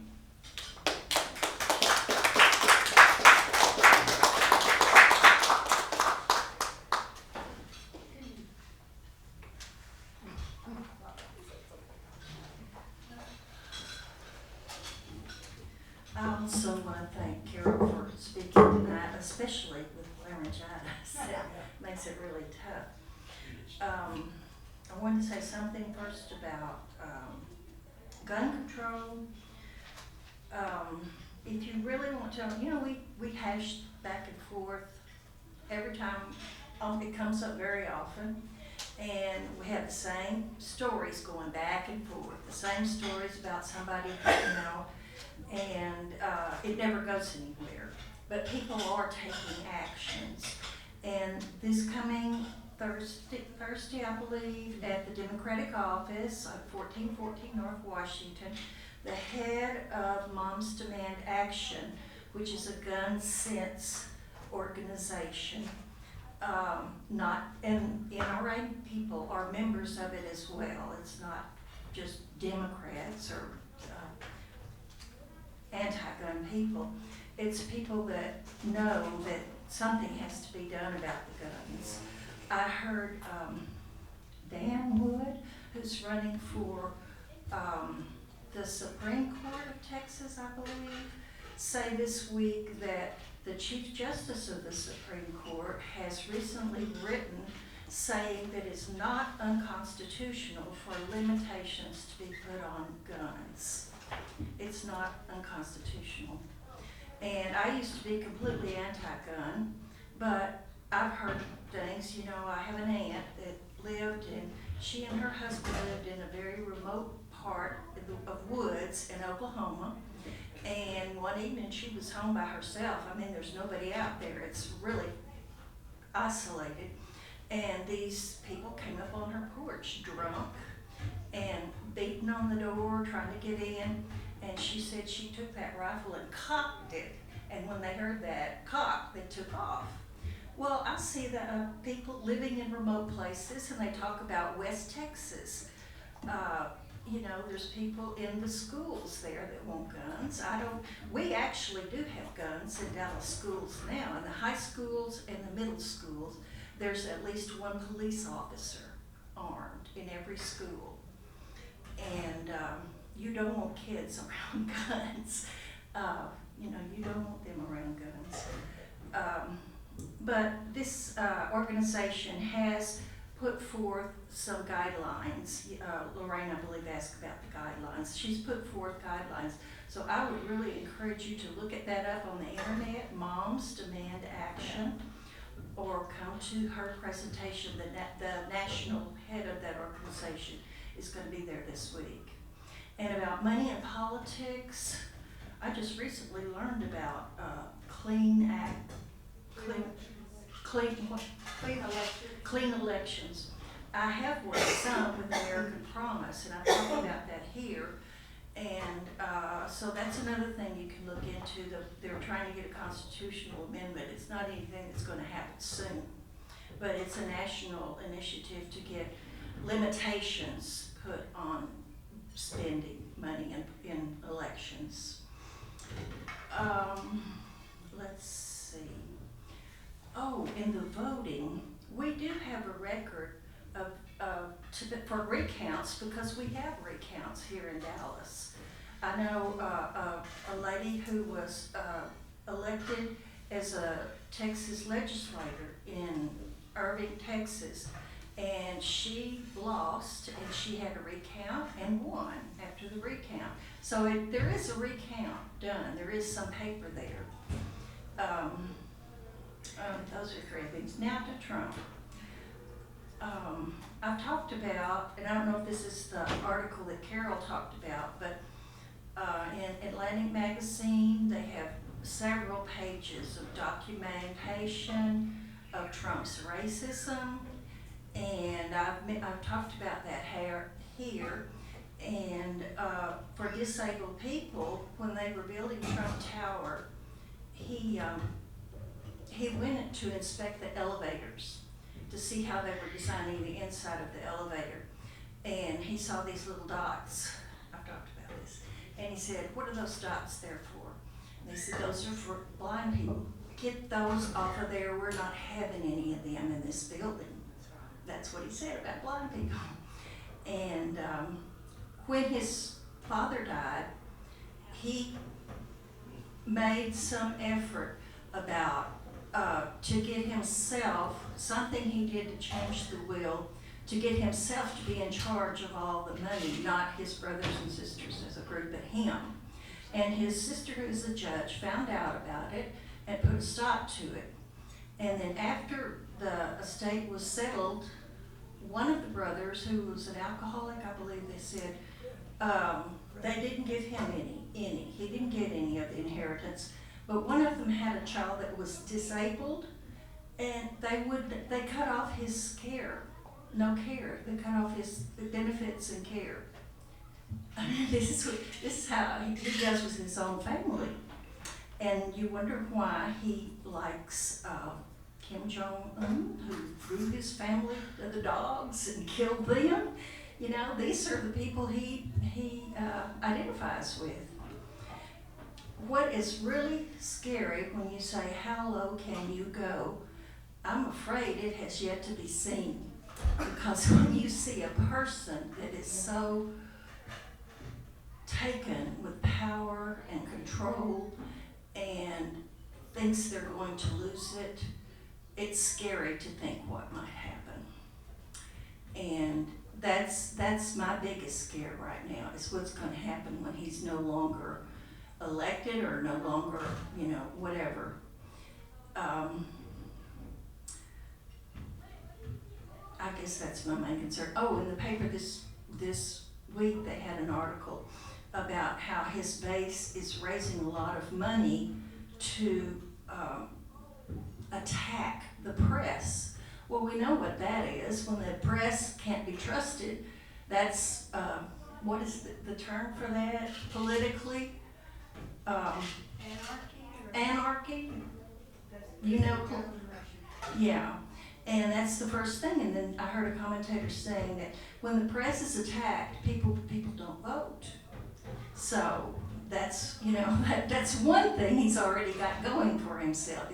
He's done that all along, but evidently they're planning something else. And I just hope things come out. And I do think Nancy Pelosi is waiting to see that what they have to present is a full case, because she doesn't want it to go sour. Thank you.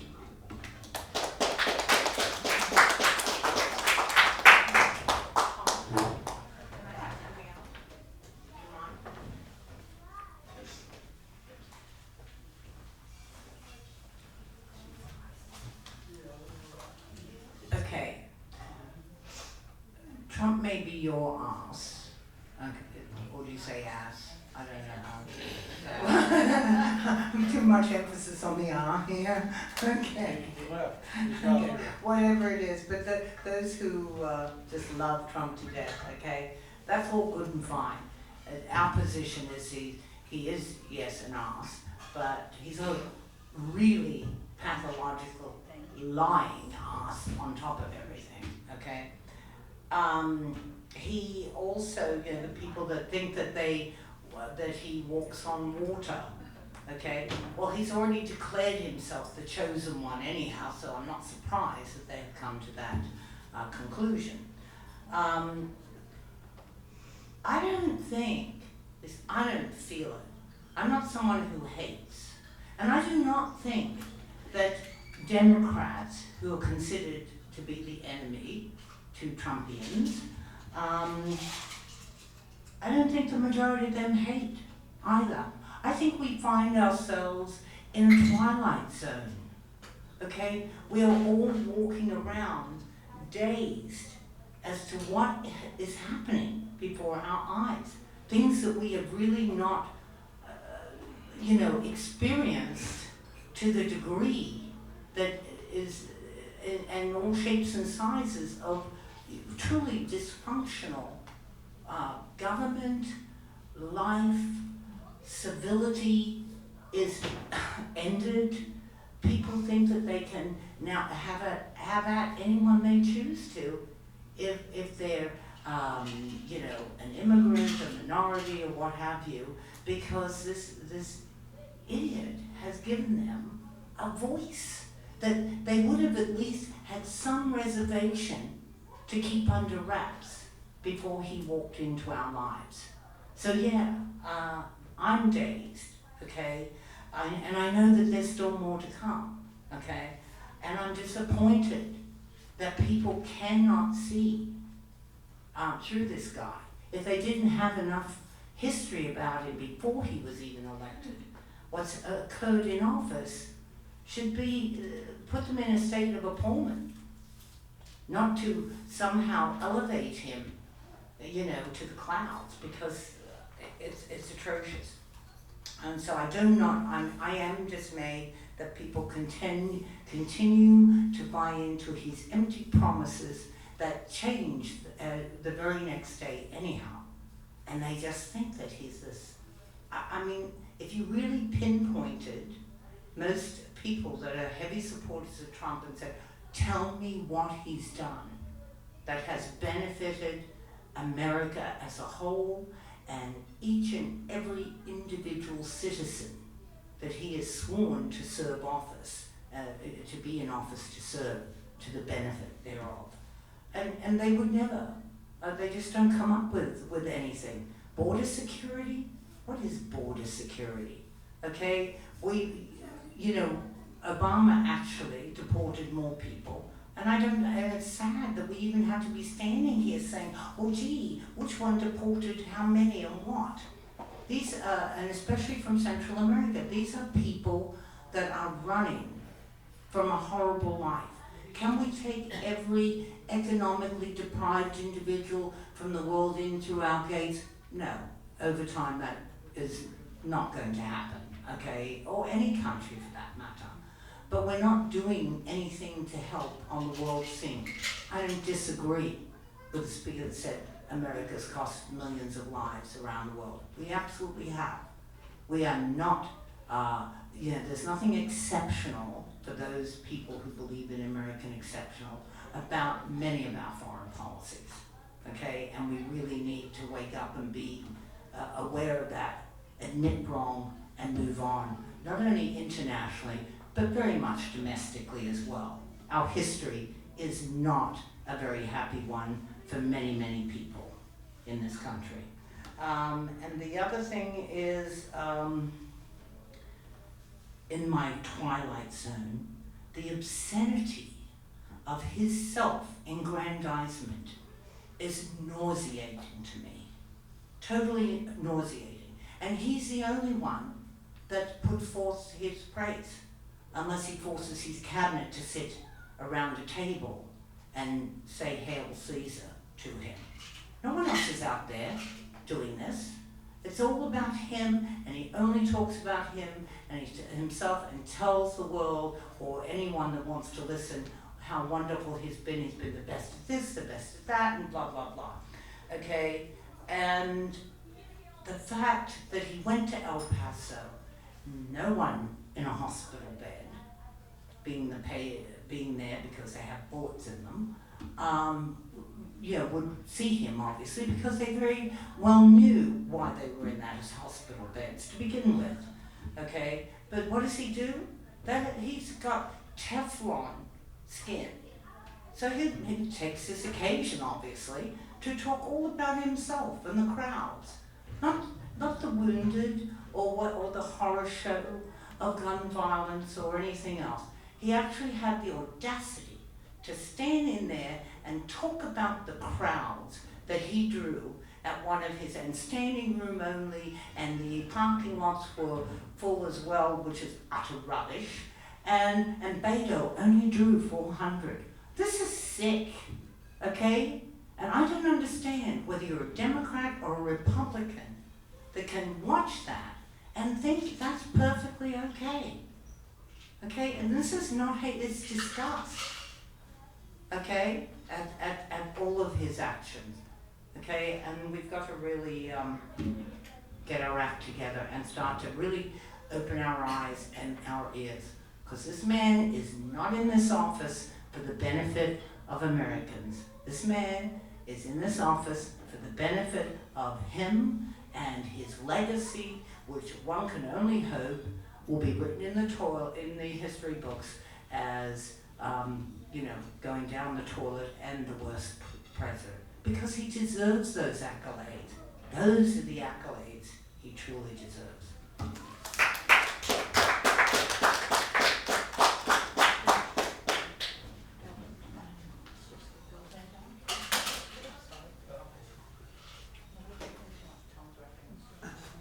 I guess I'm the last one standing. I want to thank our speaker for tonight. I thought she did a terrific job. She brought out a lot of things about Trump and a lot of things that we should bear in mind and not forget. I think that one of the things she brought up was about elections, and I think we have the best Congress money can buy. That's our real problem. And that has permeated almost everything. In my view, what will Congress vote for to change this? We've tried different things, nothing seems to work. But in my view, they'll vote for free airtime, the last 60 days of a general election, Labor Day to Election Day.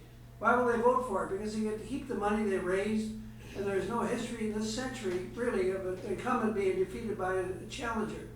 So they'll vote for it, and they get to keep their money, and life goes on. But then what will happen is some challengers will beat some incumbents. And when that happens, everything will change. The people that we elect will be represented. They will represent the people through the electing instead of representing the people that buy their vote in Washington. That would do a great deal for our electability of people that would represent us. And then following that, we'd be able to I forget how to put it anyway. You'd be able to I'm losing it here. This is not normally happening. Anyway, you'll be able to. We should almost be able to give this for you, Tom. Yeah, that's right. You should. Anyway. But you can move on to the next item. Yeah, okay. But anyway, we have problems with this, and we'd have a better situation. We'd have all the elections would tone down instead of spending 2 years electing a president. The last 60 days would be enough, because prior to the 60 days, anyone that spent money on elections, it would be a waste of time, because the opposition wouldn't spend a dime until the last 60 days, and then they'd nail them to the wall. So that would be one way to limit the term of elections, and would serve our country a lot better, would serve us a lot better. And we would not spend all our time worrying about who's going to be the next person that's elected. Anyway.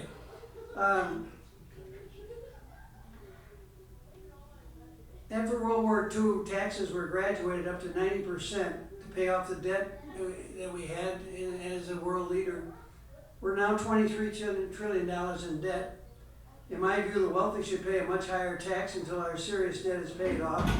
Otherwise, our currency, backed only by our promise to pay, we could lose status with the dollar as a world currency and end up like Weimar Germany, needing a bushel basket of money to buy a loaf of bread. Don't think it can't happen.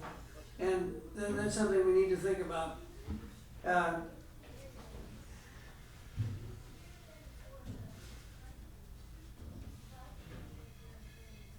Another thing we need to think about is on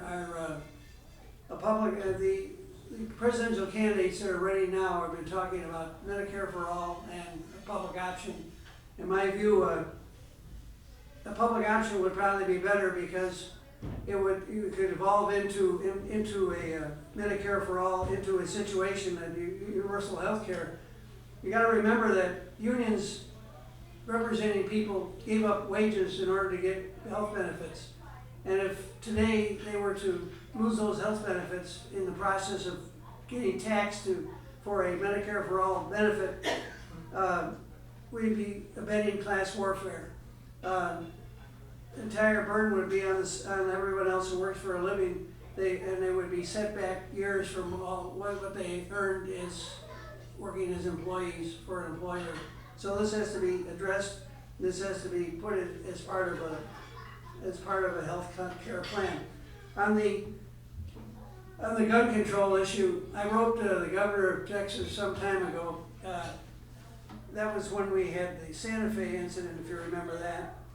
And I wrote him, I said, it was good to see your deep concern for the mindless death in Santa Fe, Texas. It's clear to me that anyone who owns a gun should have it secured so no one else can get a hold of it and cause damage or death. This especially applies to minors getting a hold of guns. Texas should set the stage for the nation by passing laws requiring gun owners to secure their weapons. So if anyone gets a hold of their guns, the owners, are responsible for not having their weapons and or ammunition secured. This would prevent many gun accidents and deaths. Additionally, owners of guns should have to be 21 years of age, unless they have served full basic training in one of the branches of the U.S. military or equivalent. This makes common sense and no one should not be opposed by anybody. We can do these things. No one will do them for us. Anyway, that's what I wrote to Governor Abbott last May, and nothing has been done since. So I better shut up while I'm ahead, and I want to thank our speaker for doing a great job, and she gets to speak here now and finish up, and we get the last word.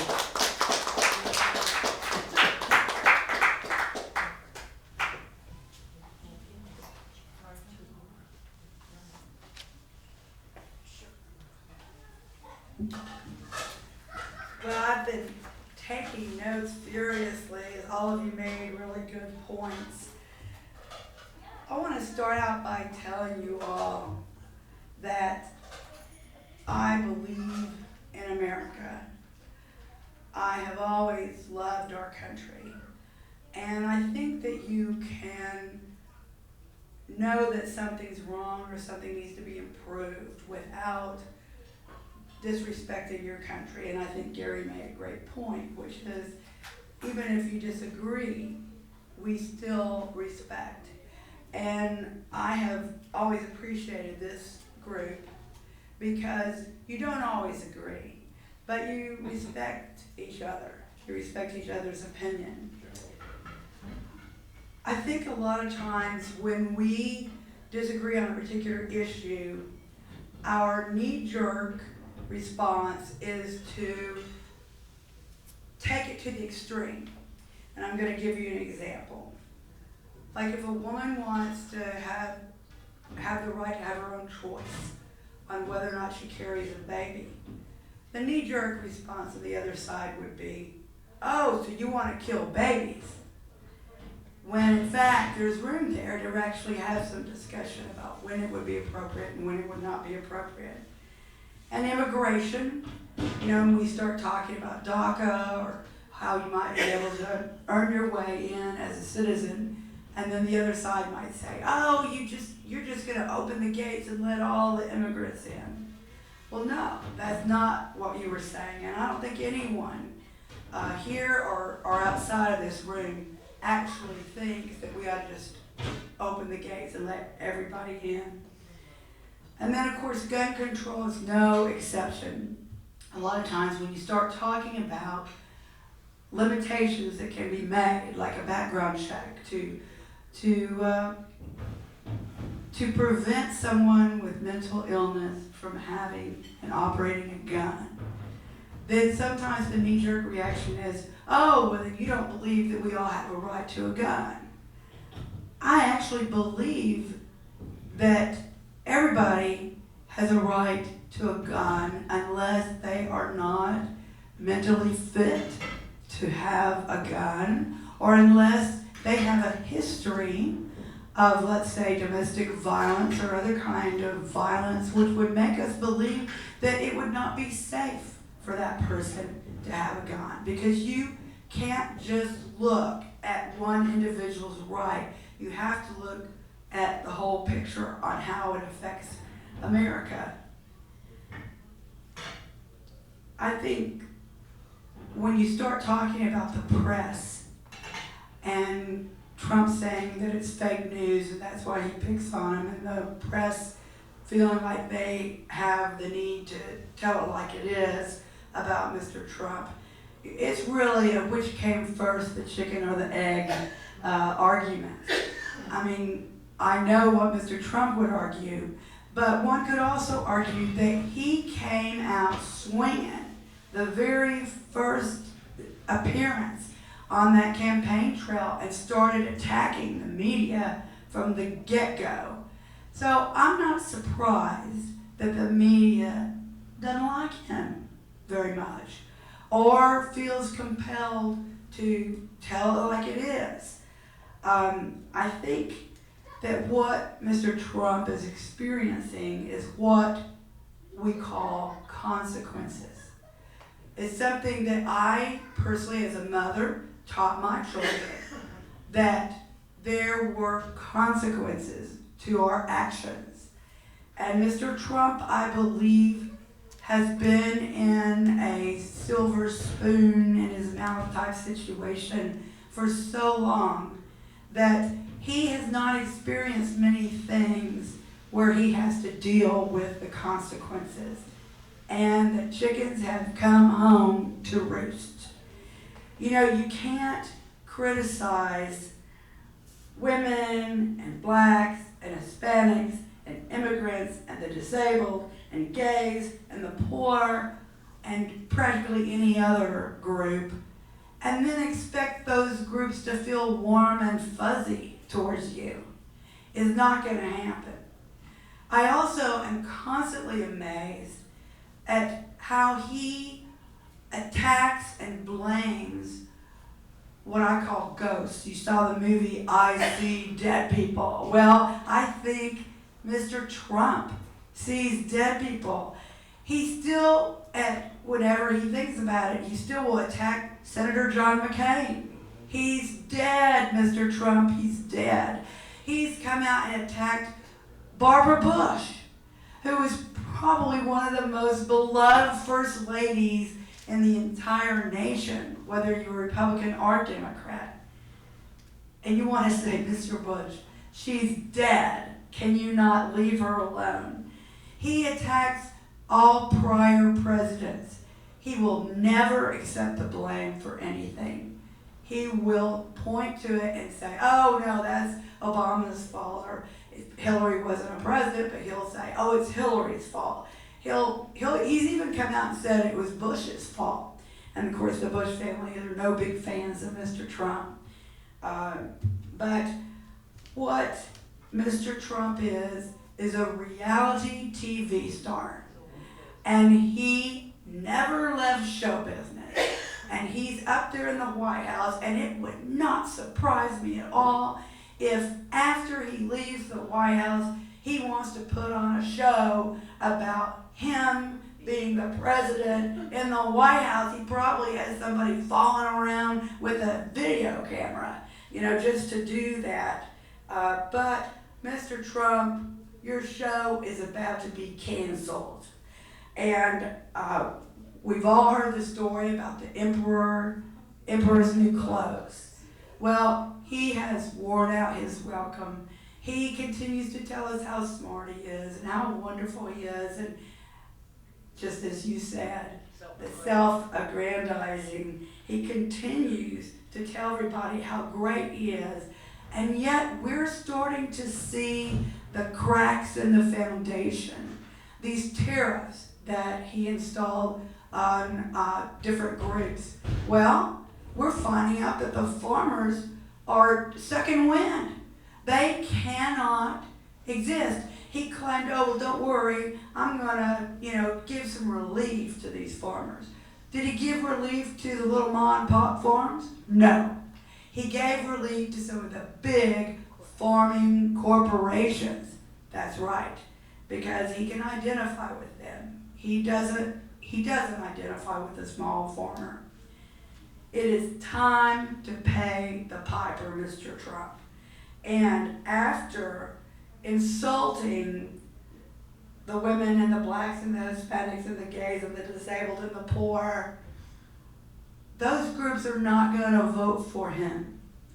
And you might say, well, they weren't for him before, but some of them were. He told them, I'm going to open the mines again for you. He did not. He told them, I'm going to increase the economy for you. Not only did he not, but the economical experts are saying, we're seeing the symptoms, the signs of a recession, and boy, isn't he going to be in trouble if that comes into a full-blown recession by the time we get to 2020. You can't continue to bash somebody and expect that person to want to support you. Right now, even according to Fox News, which has in the past lifted him up as high as they could, according to Fox News' own poll, Mr. Trump is trailing 5 Democratic candidates for president. Now, of course, he threw a fit when he heard that about Fox News. He said it was fake news, but poll after poll is showing he is trailing many of these Democrats, and he's in trouble. So I suggest when you run into somebody who thinks Trump is wonderful and Trump has done all the right things, I think you should prepare them and say, you know what? Trump's going to lose. So you might as well pick one of these Democratic candidates that you can stomach and plan on voting for them, or otherwise it's going to be a big wasted vote for Trump. You're known by the company you keep. We can respect each other, we can respect differences, we can even, in our own way, respect Mr. Trump. But the people that he admires are Putin, the dictators that he hangs out with, North Korea.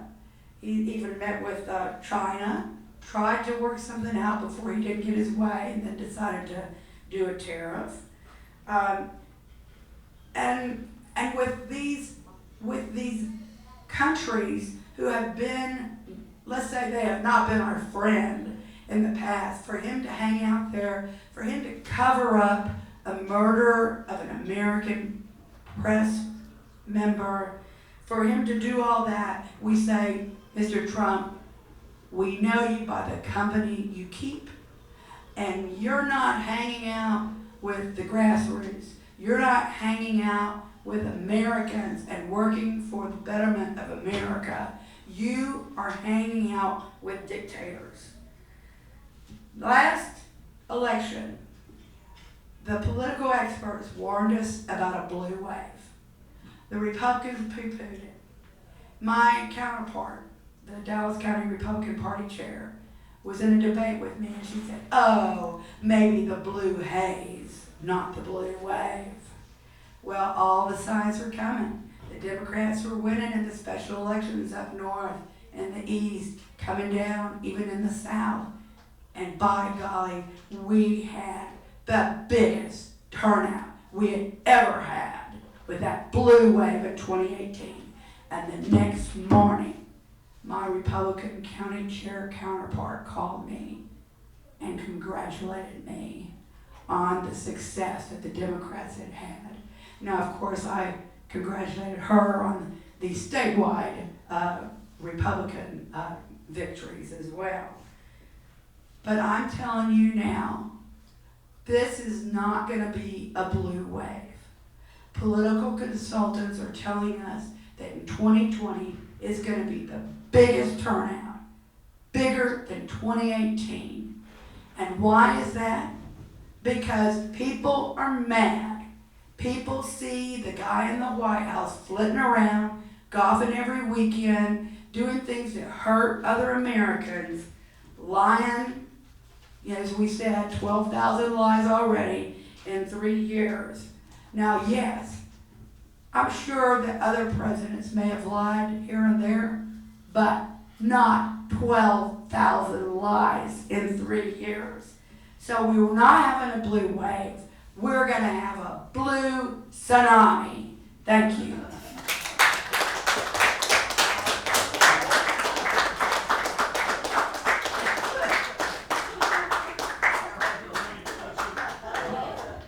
Well, that's it for tonight. They kick us out of here at 10:30, just so you know. And our speaker's still here. You want to talk to her, but our formal meeting is over. That's it. Thank you, and see you all.